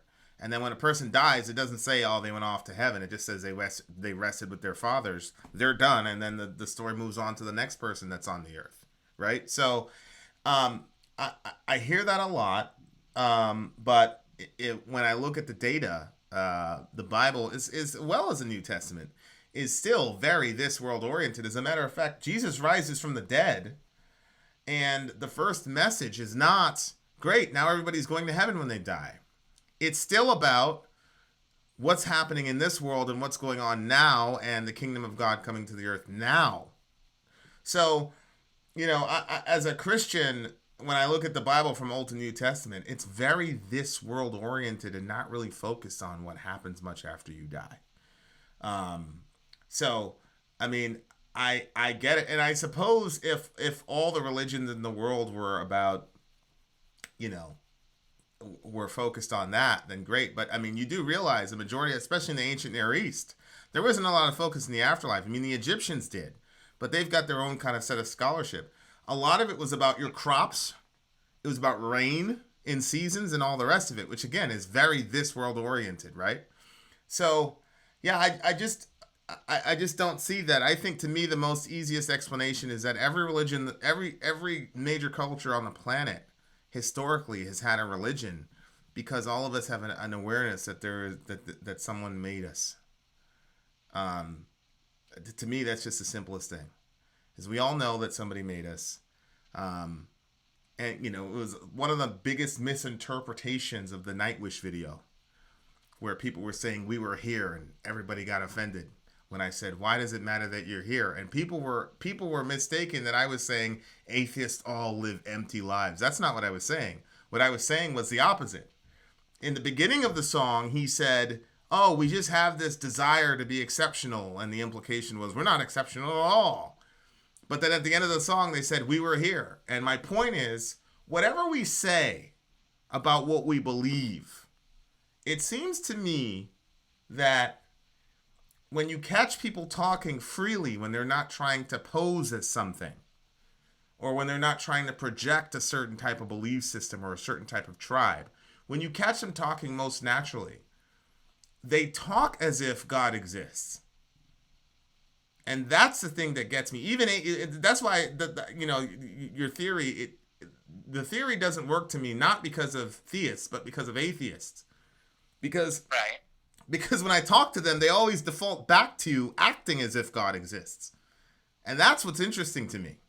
Like if you've heard enough fireside discussions and debates, if you sit and listen to your atheist friends, many times they will sound and talk as if they believe that God exists. Yeah. And that's to me is the clincher. It's not what somebody in the ancient Near East did, 4,000 years ago. What's interesting to me is very modern 2018 people who have purposely trained their mind to project atheism. When they're unguarded, the ticker goes back to theism. No, what's funny is I've come pretty close to it a couple of times as well. Yeah, and then you got to catch yourself and go, oh shit, Yeah. It's true as well. And well, I don't see that. Think about. I don't see that with theists. I don't see the ticker going to atheism with theists in unguarded moments. Now, I'll tell you what I see about theists in unguarded moments. I see a lot of doubt. Yeah. I see mainly, this is what I see with theists in unguarded moments, and let me know if you've seen the same. I see a lot of questioning of God's goodness. Yes. Never his existence, but his goodness. That's what I see. Go ahead. No, I was gonna say because like that. I don't know whether you did that on purpose, but that's not far away from where I was coming from in this conversation. Yeah. Yeah. And so that's I hear the theory. I get it. You know, we're confronted with death and we don't know what to do with it. And so you come up with a, you know, all powerful being who can overcome death so that you don't have to worry about it and all that. Like I think it's a good theory. It makes sense. I just think that I think the best explanation for why every major culture has a divine being, and when you get the old here's something that's really interesting. Research religion in China thousands of years ago, even before Confucius and Buddha, and see what you see, because it's extremely interesting. The parallels between that and the Old Testament God and the stories, the origin stories, are very, very interesting. And I just think it's because there was one common story. We all knew there was one common God, and then as we dispersed, the story got, you know, the old telephone game. Yeah. All right, well, I'll be sure to look that up. Thank you. All right. I love you, my brother. No, I appreciate you letting me talk to you about all this stuff, because like I'm in a confused spot of like my atheism is no longer steadfast, but like I don't really believe in anything else either. So I'm a bit confused about shit at the minute. But anyway, what I would do if I were you is I would simply say, because you're right, I think that the most significant thing you say a lot of significant things, but the most significant thing I heard was when you talked about the bitch of the human condition, which was, if you want to believe, you can believe, and if you don't, you don't, right? Yeah. And I think that some of us are sort of in a purgatorial sort of middle state, and what I would do is I would just shoot up a random one and say, well, if you're out there, push me to which corner I need to go to, right? I would just throw one of those up at random and see what happens. Okay, cool. All right, brother. Have a good one. All right, thanks for letting me call in. Cheers. Watch all. All right, bye. That's the big old me Ian, y'all. I was busy listening to Ian, so I didn't get to really watch what was going on in the chat. What are y'all up to? Vin ate chip. I did not eat chip. Alec is in a jihad with somebody named Richie. And somebody's talking about Motor Breath from Metallica.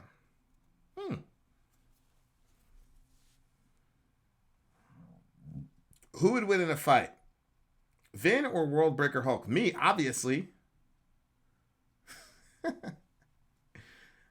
Me, obviously. I obviously would win in a fight. Kellen Dross, we have a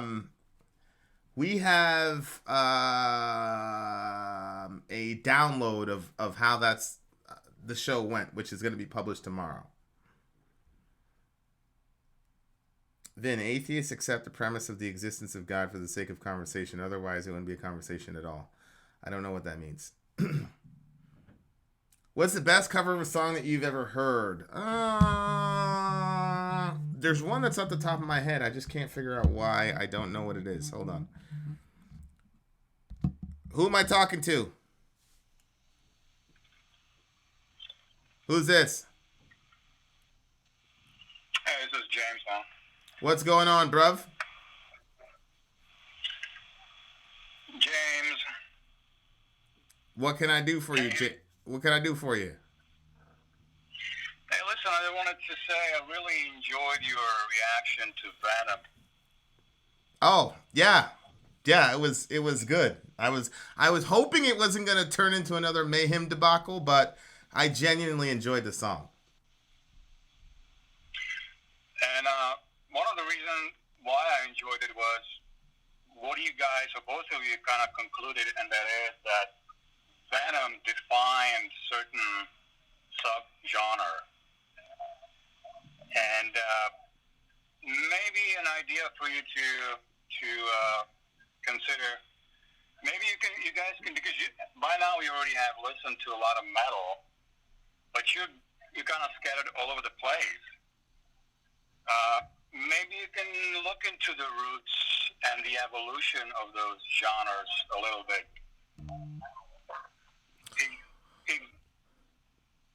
Example, you mentioned the underproduction value of the music produced by Venom, right? Yeah. Well, if you listen to, for example, first Slayer album, Hello 8, it sounds pretty much the same as black metal. Huh. Okay. If you listen to a band that I've been trying you to react to from Europe, called Creator or Creator, their first album, Flag of Hate, sounds pretty much like Venom. And from those albums, they evolved both musically and sonically. So and where? I'm sorry to interrupt you. It can give you a better understanding how those genres, pretty much how they hit the crossroads and which directions they took individually. Yeah, that would be interesting. Where is Creator on the timeline in relation to Venom? Well, Venom, if I'm not mistaken, and don't quote me on that, I believe Venom started putting out albums in the late 70s, maybe early 80s, like 81. Yep. But if you listen to all the stuff that came out between black metal and between 83, 84, which would be Metallica, Kill 'Em All, which would be Slayer, Hello 8, which would be Creator, Flag of Hate, which would be Destruction, Sentence of Death, which would be Sodom, you would hear enormous influence in their first albums.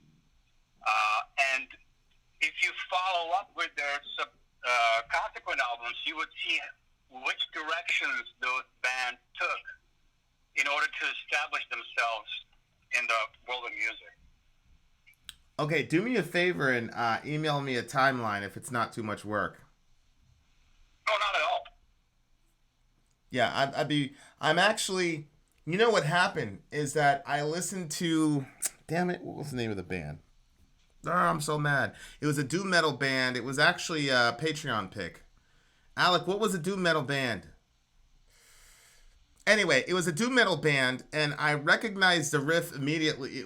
It wasn't a copy of Black Sabbath because the band had done their own thing with it, but I could clearly see the Black Sabbath Tony Iommi influence on the guitars. You see what I'm saying? And that. Well, not only that. Yeah, go ahead. I mean, you can track back, and that's the fun part of it. Actually, you can track back a lot of things, not only to Black Sabbath, but to the godfathers of metal. I mean, for example, in Master of Puppets, you have Hatfield saying, "Leading to the Death Construction" rhyme, right? Yeah. Well, exactly the same line occurs in Black Sabbath's song "Heaven and Hell," if I'm not mistaken. You know, I mean, it's interesting how it's interconnected. Yeah, so that was all those musicians and lyricists pick certain lines or get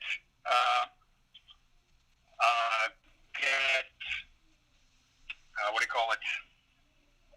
Inspired by, Yeah, that was what excited me. I said, "Oh shit, I found it!" Like that one, it was Candlemass, Black Sabbath sort of influence.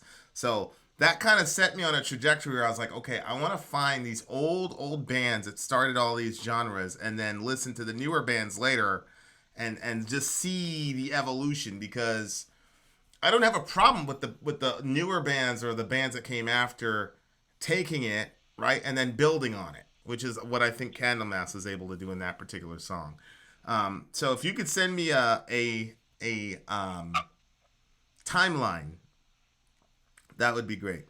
Did you say, before I let you go, did you say that there was a band before Black Sabbath that was sort of the originators of metal? Because I know there's a little bit of a discussion around that. Well, you know what?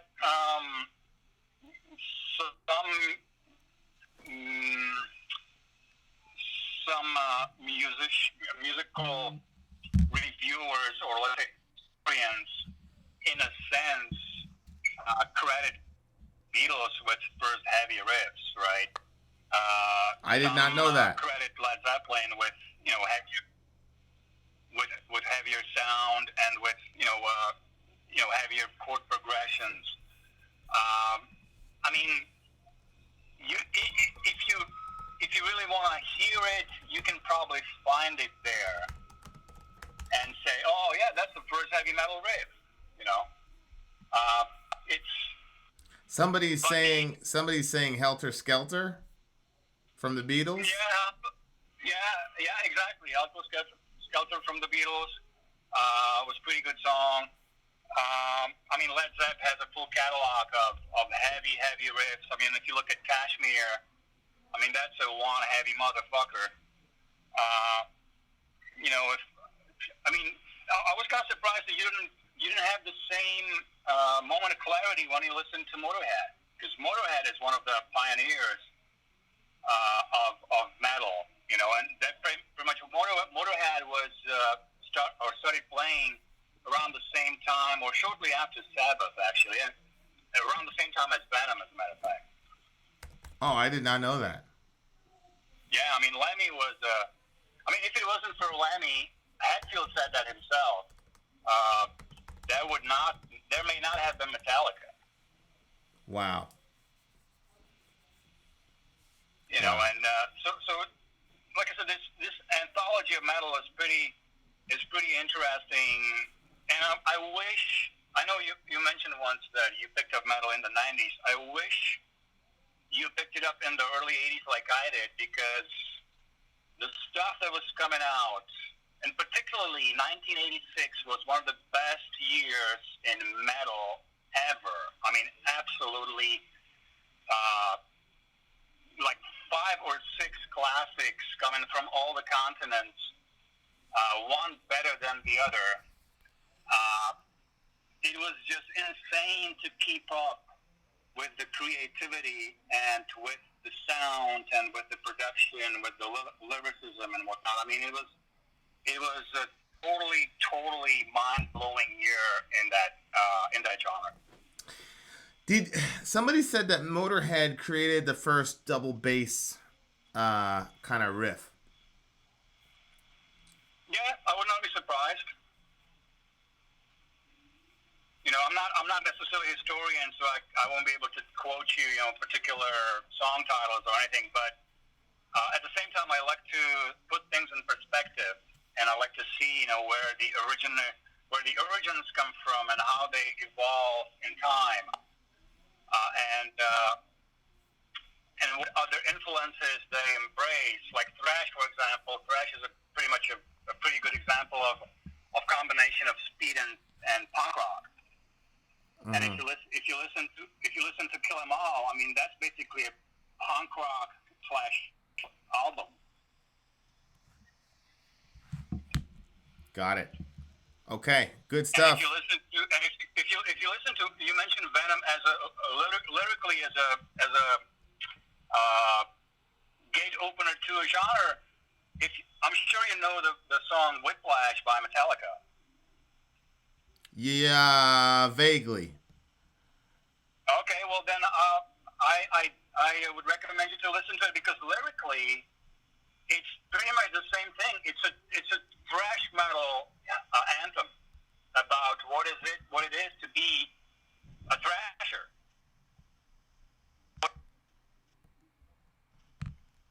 And that was Whiplash? That was Whiplash, yeah. Okay. Cool. And like I mentioned a couple of times before, man, really get on what they known as Teutonic metal, which are the 3 German bands of the 80s who still, by the way, play until today, being Creator, Destruction, and Sodom. I mean, those 3 are just unbelievable musicians. Gut-wrenching riffs, man. Wow. Okay, man, I appreciate you. All right, man. Thanks for calling in.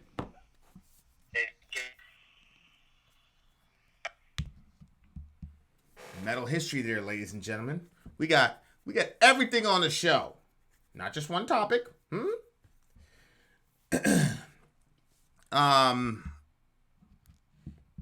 Where's M Death Fan? M Death Fan was gonna come talk to me. M Death Fan, are you here?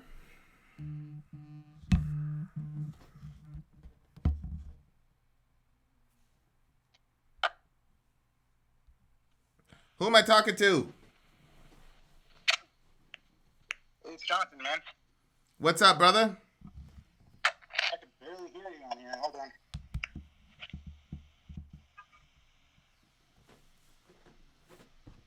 You there? I'm here. What's up?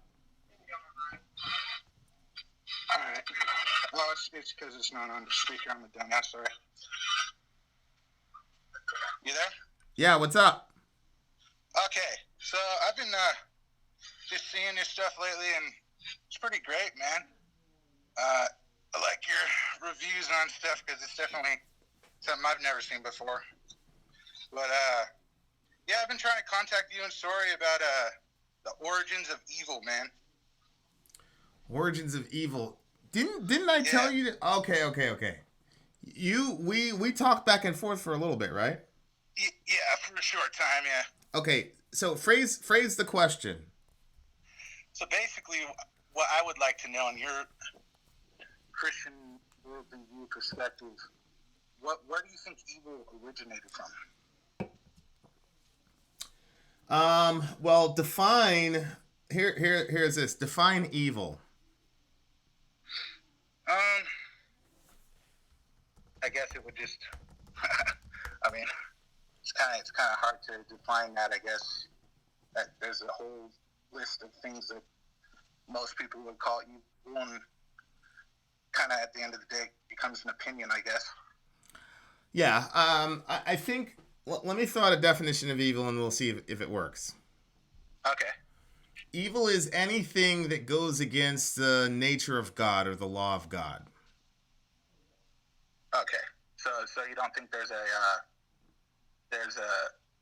yeah, I mean, from a Christian perspective, yeah, that would be the definition of evil, I suppose. Okay, so here's my stab at it, and if it's bullshit, you can tell me. You won't hurt my feelings. No, it's good. Okay, so somebody goes up to Jesus, and they go to him, and they say, "Good teacher, what must I do to inherit eternal life?" And Jesus responds with a very strange response. He says, "Why do you call me good? Nobody is good but God."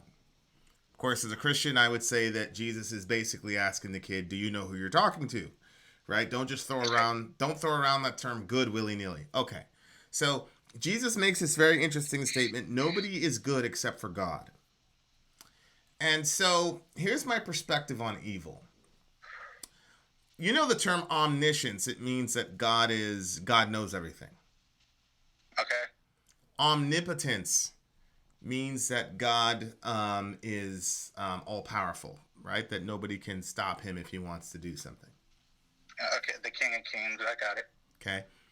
Here's my argument. Goodness is a divine attribute. So just like knowledge is all knowledge is a divine attribute, and power is a divine attribute, goodness is a divine attribute. That's why Jesus says nobody is good but God. Now we have a problem. Okay. Now we have a problem because we know that there are good people in the world. Right? I mean, I suppose, yeah. Well, I mean, there's people that help old ladies across the street and all the rest of it, right? Yeah, of course, yeah. So you say, well, what do you mean, Jesus, there's nobody good but God? Here's what I think Jesus is saying. There is no being in the universe that's good in and of themselves except for God. Everybody else's goodness comes to them on loan from God. So angels, human beings, whoever, all of our goodness comes because God infused us with some of his goodness.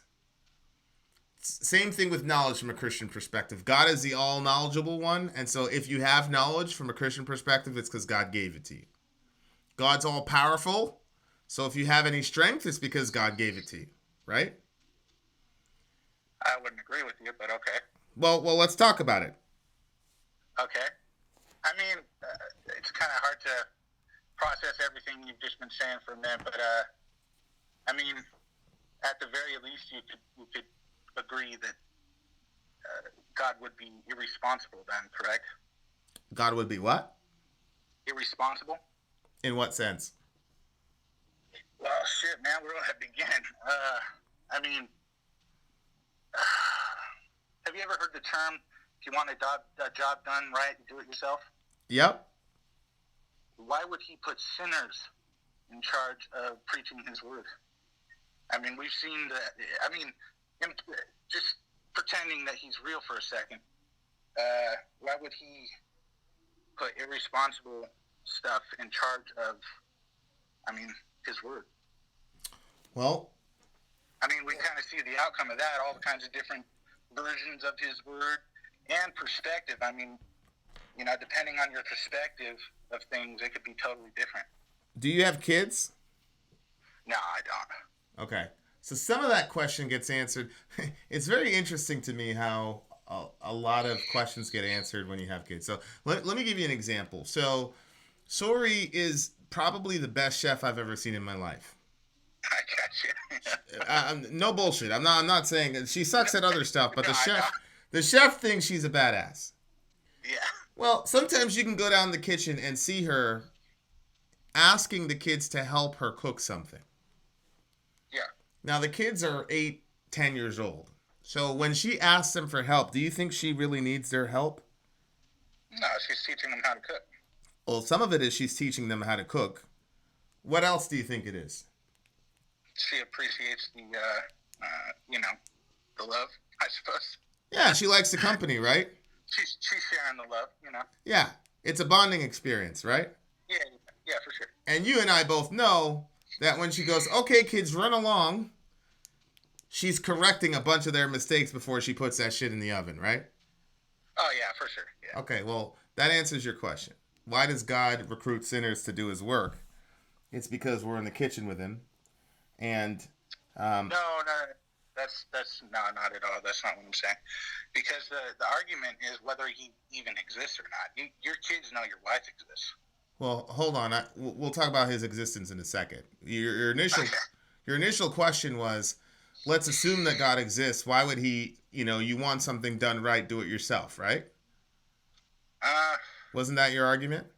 Yeah, of course. And she did it herself. Well, no. Well, she involved a bunch of kids who complicated the issue, and I'm saying she did that.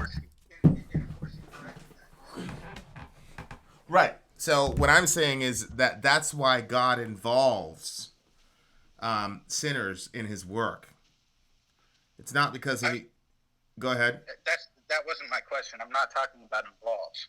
I'm talking about putting in charge. That would be your wife putting the kids in charge of cooking entirely. Well, that's not what's happening in the Bible. Where did you get the idea that people are in charge exclusive from God? It's not like God's in the kitchen. He's side by side. Yeah, he is. How things are done. It's people telling more people how things are. Well, it's wait. Not God. Well, wait a second.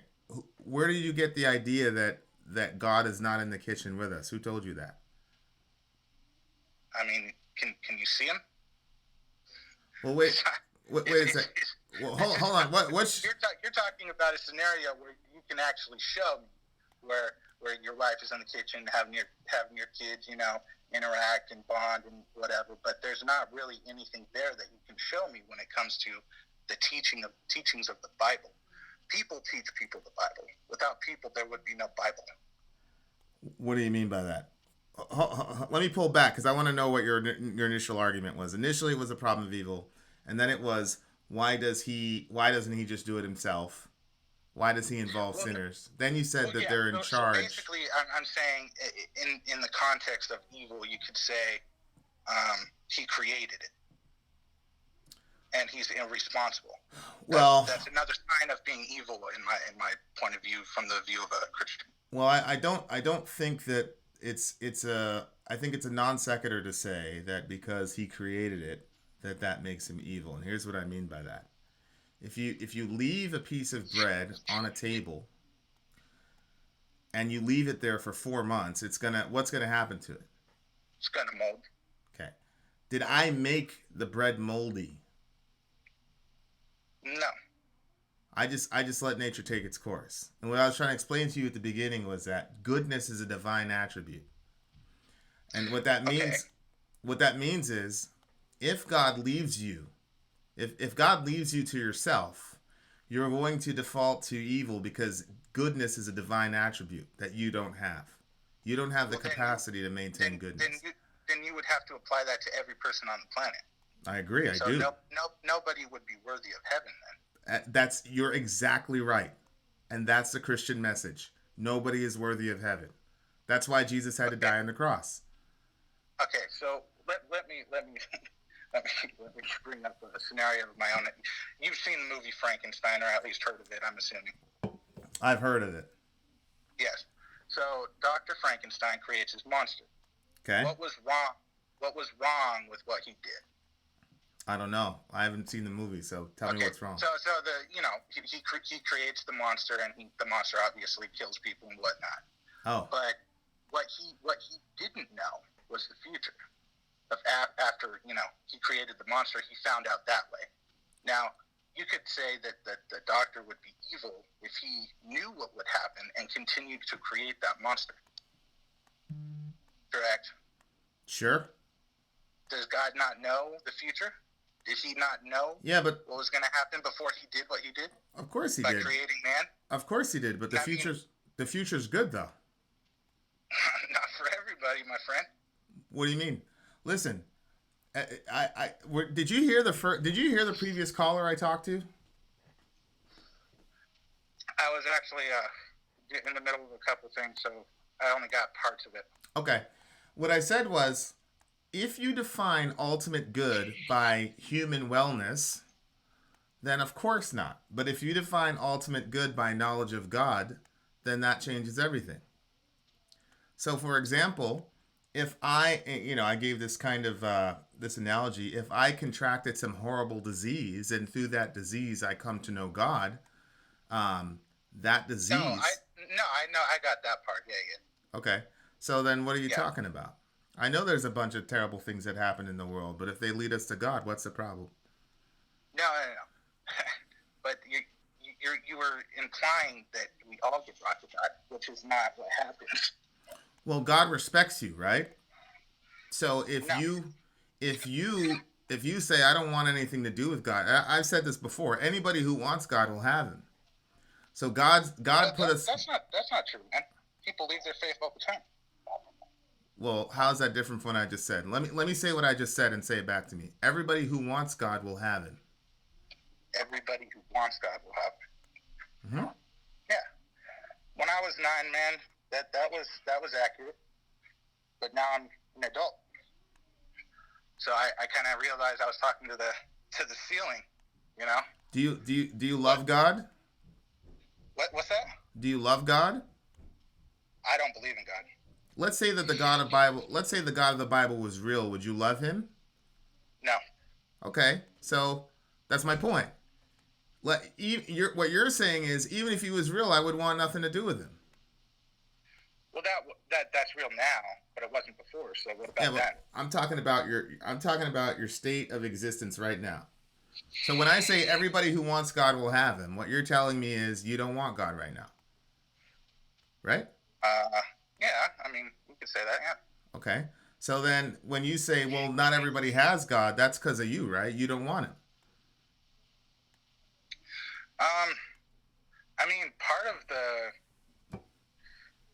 I guess you could say part of the reason why I got to where I am is because, yes, the bad things in the world and whatnot, that's how everybody goes back to.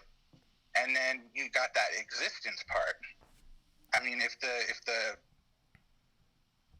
awareness of God was so strong, why do so many people even question it? You said earlier that people question the goodness of God all the time.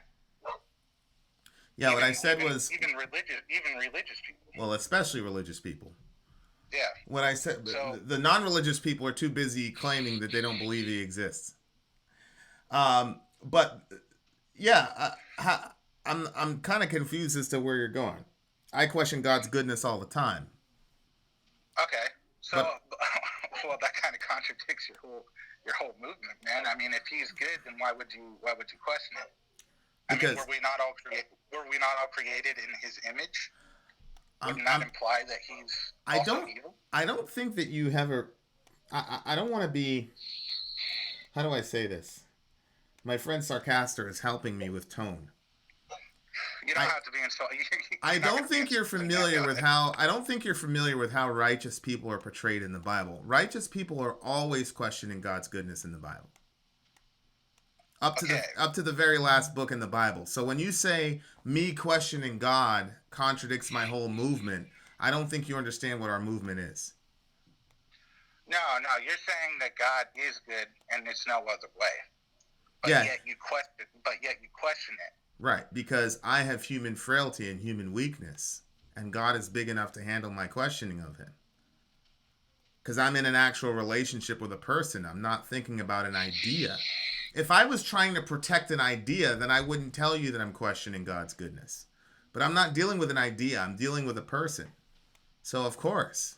But that has to do with my weakness. That has nothing to do with his goodness. It doesn't imply that he's not good because I question it. Okay. Well, I mean, part of the whole thing, man, is like there was, without a doubt, like, I mean, you could even take away my perspective and say, you know, I would be against him even if he was real, right? You know, that was an argument you were making. But there's a good portion of the world that doesn't even know he exists. I don't believe that. Okay, let's say for argument's sake, even though I totally strongly disagree, but let's just say you're right. You think people few hundred years ago, do you think everybody in the world still believed in Jesus, was aware that Jesus Christ exists? Well, Jesus Christ is in Jesus of Nazareth in the four Gospels? Yeah. Probably not, but they know enough about God to where if they wanted him, they'd have him. So you're telling me that in countries where people haven't even interacted with people, I saw a documentary of a group of natives somewhere, I can't remember where it was, but they haven't even been in contact with us. We only sent drones over their land because if we interact with them, we could spread a disease and it would wipe out their entire race. Shit. So, yeah. So there are people that don't even know we exist out here. Are you telling me that they believe in God? Of course. Or do you think they believe in whatever made-up God that they created? No. Shit, they're probably creating a God out of the drone right now. Well, I think both of those things are simultaneously true. I think that they believe in the true God, and I also think they make up their own gods. That's what the Bible says. The Bible says that all of us have a knowledge of God, and because we do not want to worship the true God, we suppress the truth in unrighteousness and create our own gods, whether that be, Odin or Zeus or ourselves or humanity. You got these atheists who are secular humanists who essentially worship humanity because they don't want to worship the God who made them. So, Okay. From a biblical perspective, everybody has a knowledge of God. And my point is, if you truly want God, you'll have him. If you don't want God, then you won't have him. If I'm not mistaken, the only way you could be saved is if you love and accept Jesus Christ in your heart, correct? Well, if you want God, God will reveal Jesus to you. But this is what I'm talking about. That to me is just very silly, man. Because I could guarantee you, if I went around the world, I would run into just countless people. Have you been around the world? Heard of the Bible? Have you been around the world? No, man. I can watch it on TV. I don't have to travel the world. My brother. No. My brother.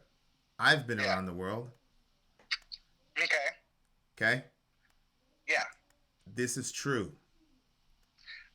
But you haven't talked to every individual on the planet, my friend. Neither of you. But you're asking me about You're asking me about Christianity. You're asking me questions about Christianity, right? I just told you that there's a group of people that we have never even been in contact with. Yeah, what does And that I have? can guarantee you they would have no idea what you're talking about when it comes to Jesus Christ. So if I listen I very mean, without the Bible, you have listen you very wouldn't clear. even be here Hold today. on, my brother. Listen very carefully what I'm saying. Yeah. Everybody who wants God will have him. If a person truly desires to have God, if there's no missionary to tell them the gospel, God will reveal Jesus to them in the way that they can understand. And I mean, then what's the point of the Bible? The point of the Bible is because it's the most direct means of grace to us. But that's why I brought up the kitchen analogy. And God gives us these things, but he's not limited to those things. He's not limited to the Bible, and he's not limited to human interaction. Now, look, I've personally met human beings from other countries who have had encounters with Jesus before anybody came and preached to them. I've met them. Now, you might call them liars, and that's okay, but that goes to our previous... No. I just think... So what I'm saying is that God interacts with people. He doesn't need Vin to go tell somebody about him. He invites me to do what he's doing in the world.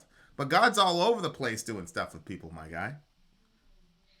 Yeah, I mean, I don't know, man. I think when it comes down to it, when I've really thought about everything, it just comes down to where, because I mean, I obviously live in the States, so Christianity is pretty high over here. But, it just comes down to where did evil originate? People just call the devil evil and all that other shit. I was trying to answer the question, but we went all over the place. When it comes down to it for me is I think free will is bullshit because I didn't ask to be born.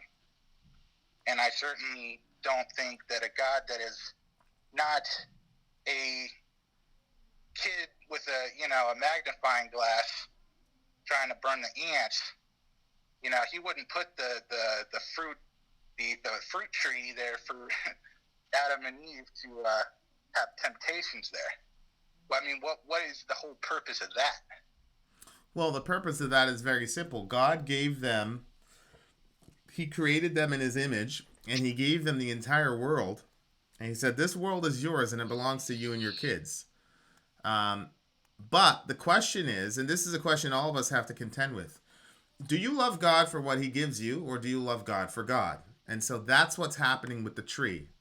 The tree is, if God withholds something from you, will you respect that out of love to him, or is God just a vending machine to you? That's why that test is there. So a lot of us want God to make our lives comfy, to make our lives cozy, and God gives us trillions of blessings, and the minute he takes away one or two things that we believe that we're owed, we get very angry at him. And that shows where our hearts were toward God. It shows that he wasn't the ultimate value that we had. It was his gifts. And most people, and I say I'm talking about religious people, most religious people treat God like a prostitute. A prostitute is somebody that you pay attention to and give money to once in a while, as long as they'll give you what you want. But the minute the prostitute doesn't give you what you want, then now you're angry with her, you don't want anything to do with her. And a lot of us, I fear, have that mentality with God. Okay. So, this... Well, I mean, I can agree with that. I mean, it's like the genie in the bottle, grant me my wishes or fuck off. Yeah, it's true. I got it.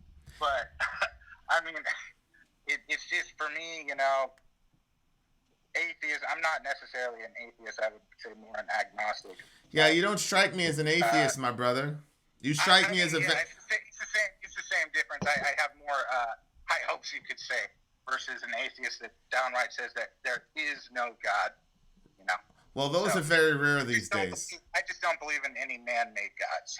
Well, neither do I. I don't believe in man-made gods either. Let me ask you a question, if I don't get too personal, and if I'm too personal... You're good, bro. I'm an open book. Isn't it true? Would it be a complete stretch for me to say that you've been wounded by God in your life? Been what? Wounded, that you've been hurt, that he's disappointed you somehow. Oh, big time, bro. I mean, like, if you want me to go back to it, I mean, I was raised on Christianity, man. I was very sheltered, I had not the slightest clue of what reality was, bro. I mean, it was all about God, and I loved God and all that shit. And then when I would say around 9 years old, that's when I learned about hell. And I thought that was just like the ultimate betrayal, you know, like I felt like I got to save people, you know. I felt like I needed to be that guy in the boat throwing the life raft out, you know, helping people and shit. And then that shortly became into, you know, fuck you kind of thing. You know, you're a piece of shit for doing all this shit in the world. And then it was just kind of like, well, shit, maybe I'm just full of shit to begin with. This is all just bullshit anyways, you know. I mean, because eventually you grow up, you know, you believe in shit when you're a kid, like Santa Claus and whatnot. Actually, I didn't believe in Santa Claus because I wasn't raised on that kind of stuff because I was raised by very religious people at the time. But, yeah, I mean, you know, you just kind of grow up and you realize that the shit you're talking to in the ceiling is literally just the cardboard and the wood that supports the roof. You know, it's not like you're talking to anything but yourself. So yeah, it's interesting. I've spoken to a young woman who was 90 pounds max who got disappeared by the Chinese government for writing a Christian newspaper. Oh, they have a lot of problems over there with Christians. I've held this one. I've talked to her, and and they. I mean, you can imagine what happens to very pretty woman. Oh yeah, I don't even want to. Yeah, it's pretty awful what they do over there to people. And what's interesting to me is that her experience was different. That God met her in amazing ways in that prison. That she was full of doubts, and then she entered into that prison and entered into that suffering, and she it got to the point where some of them were saying that they missed the cell. So I understand. I mean, that's just like the old classic. I'm a drug addict, and then I go to prison or whatever, and then I find God kind of thing. Yes, although with a drug addict, you could say, hey, you know, I used heroin and ruined my life, whereas this girl was doing the work, right? And yeah, for sure. The way that she got repaid was to end up in some horrible Chinese dungeon. Well, it's kind of like the story in the Bible of that dude that loved God, and then he made a wager with the devil saying, hey, you know, I'll put the plague on him, and watch, he'll still have faith in me and whatnot. Sure, yeah. But, I mean, you know, see, that just to me is just another example of fuckery to me. You know, making wagers with the devil. What do you have to prove to the devil? If you're God, well, what God, do you need to prove, man? Well, if you read, that's Job, and the point of that story had nothing to do with the devil. I mean, the devil, I mean, look, there's 48 chapters in Job, and the devil is in 2 of them, and he's never mentioned again. And the narrator at the end doesn't even attribute any of the evil shit to the devil. So no. The story's not about the devil. Came from God. Huh? But the evil shit came from God. I got that. The wager though was that followers will follow him through any kind of storm that he could put on him. No, God didn't make any. My brother, God didn't make any wager with the devil. So what was the devil used in the book? The devil is a malevolent creature, right? And so he was just trying to find an excuse to destroy Job's life. But if you look at the end of the book and the commentary that the Bible has on it, that God had merciful and compassionate goals for Job. Because at the end of that book, Job says, "Before I had heard of you with the ear, but now my eyes see you." In other words, because of Job's suffering, he was brought closer to God, because it was clear to Job throughout his suffering that his relationship with God was authentic, but like I said before, the minute things start getting taken away from him, his relationship with God changed, and it exposed to him that his heart wasn't completely devoted and in love with God. But throughout that situation, his heart began to change, and then he said, okay, now I have a deeper understanding of you, and it's important that this happened. So God's purpose in Job wasn't to make some bet with the devil. It was to bring Job closer to himself. Gotcha. which is what my friend experienced in that prison in China, or my other friend experienced in the prison in Turkey. Gotcha. So, well, I have no doubt that you have a lot of experience with different things, and I just think it's something in people's head that gives them higher hopes, because without God, what is there? It's the big question: the what if, how, what happens after we die, what not. Well, it's true. I think that a lot of not a lot, basically all religion is based off of fear mongering, and yeah, that's a very interesting. For me, the fact is, at the end of the day, what's the word I'm looking for? Premeditate. When somebody has premeditated murder. They see it beforehand. They know what they're going to do. Yeah. Now, if God knows, He had to create hell, correct? Well, what's your definition of hell? Well, see, that's one that cracks me up. It's the fluffy bunny concept of that. It's just a eternity without God. That you're just without God, like we are now. Well, but, no, you're my brother. I'm sure if I looked in the Bible, it would be the hellfire and brimstone shit that we all been taught. My brother, there's no human being on the planet that has ever spent a minute without God. From a biblical, really? From a biblical look. I have a few minutes without God, my friend. No, you haven't. Not from a biblical perspective. Listen, the God of the Bible is portrayed as somebody who wrestles with people who don't want to be around him and finally says, okay, fine. And that's what hell is. Hell is when God says, okay, fine. But as long as you're on the earth, he's wrestling with you to be with you. Man, I don't know about that, because, if somebody walked up to me and said, hey, man, I could guarantee you, more people would be willing to accept shit if they could see it. I completely disagree with you. That's a fact. You're wrong. That's a fact. That's not true.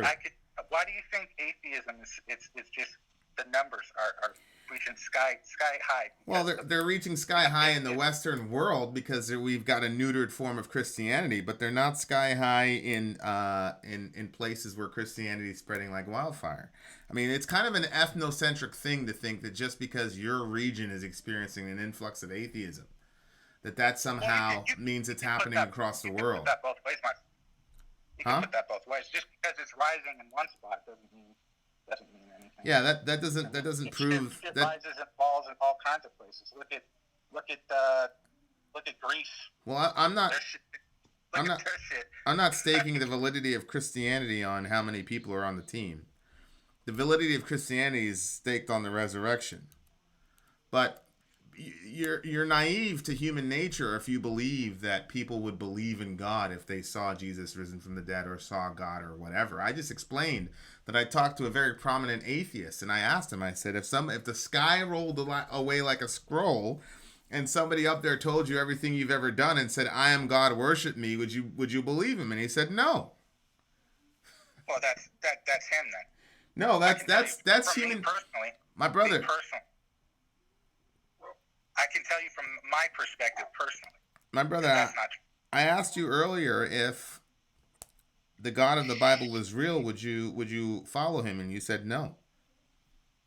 Well, that's kind of like saying if Hitler was put in charge, would you follow the rules? Okay, so that's the reason you don't believe currently. It's not because you don't have an existence. It's because you portray him.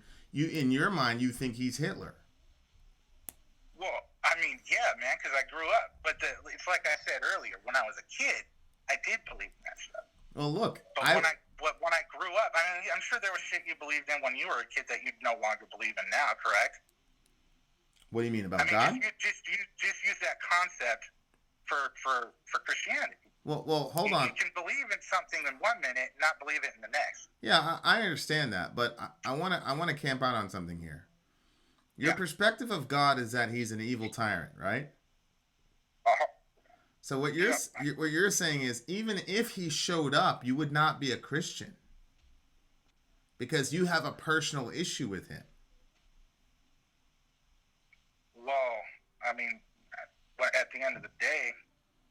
If he existed, he would already know that. He So does. Why would he put things in place that would make hell necessary? Well, again. Why would he put that in place? Well, I asked you. Creator, correct? Say again. He is the creator. He knows all. I asked you. He knows what's going to happen. He knows what has happened. Okay, I asked you. What's the reasoning for that? I asked you what hell was, and you said it's being separated. It's an eternal separation from God. Okay, and that's what you want, right? That's what I want. Isn't that what you want? I mean,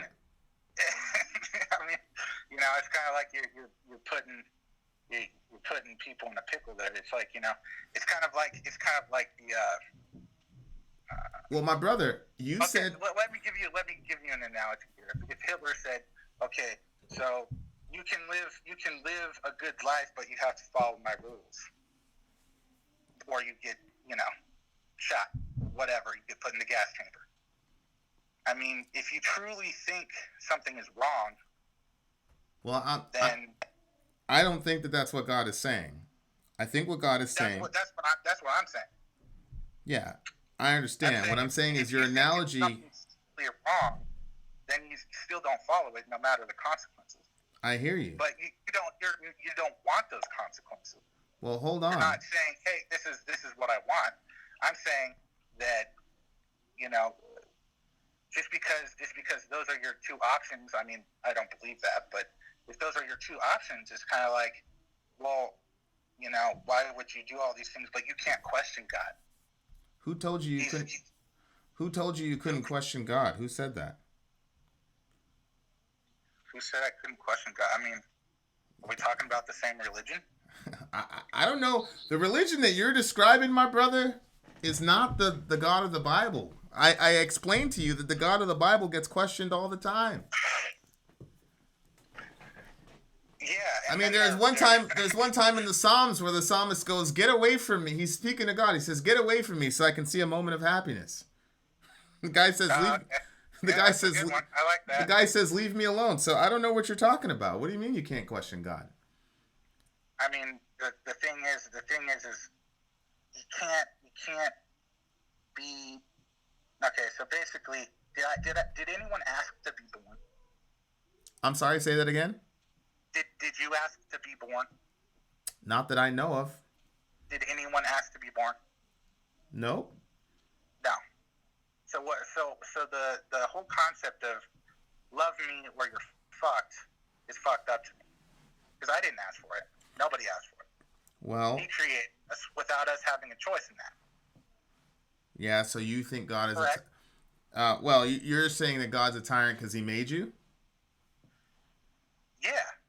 I mean, he didn't just make people. He says he knows you before you're even born. It's true. Correct. Yeah, Jeremiah chapter 1. If he knows the outcome and he continues to do it, wouldn't you say that's a bit wrong? That's a bit what? If it's a bit wrong. It's kind of like if you put. No, I don't think because my brother, if I was to agree with that, then I'd have to agree that it's wrong that you're here. And I think it's a beautiful thing that you're here. I would highly disagree with that. No, you're wrong. I know you struggle with depression from what I've heard. Of course, I'll struggle with depression till. I think what the fuck some people go through, and the thing is not all people make it out like you do, my friend. My brother, I have two. Listen, I have two immediate family members who killed themselves. I know that not everybody makes it, but the fact of the matter is, look, listen to me. You're still here, and it's good that you're here. And I thank God that He made you and that we're talking, regardless of whatever you end up believing for the rest of your life. Listen, we were just, we were just at this concert with Nabla Viscaris, and a couple people recognized us from the channel, and people were just hugging us and talking. Huh? That's pretty cool. That's kind of cool, man. Yeah, it was badass, and it wasn't so much. Huh? Just to show your growth.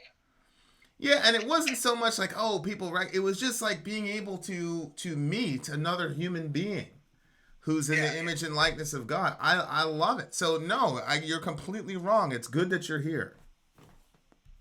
Okay. It's good that you're here. But that's for me though. But what about your relatives? What about them? It was good that they were here when they were here. But that's your opinion though, man. I mean, the thing is not all people. Let me tell you. Let's. I've been telling you I'd pretend God exists. Let's pretend that hell is not what you think it is. Let's just say it is the fire and brimstone that a lot of people believe it is. Okay. Okay.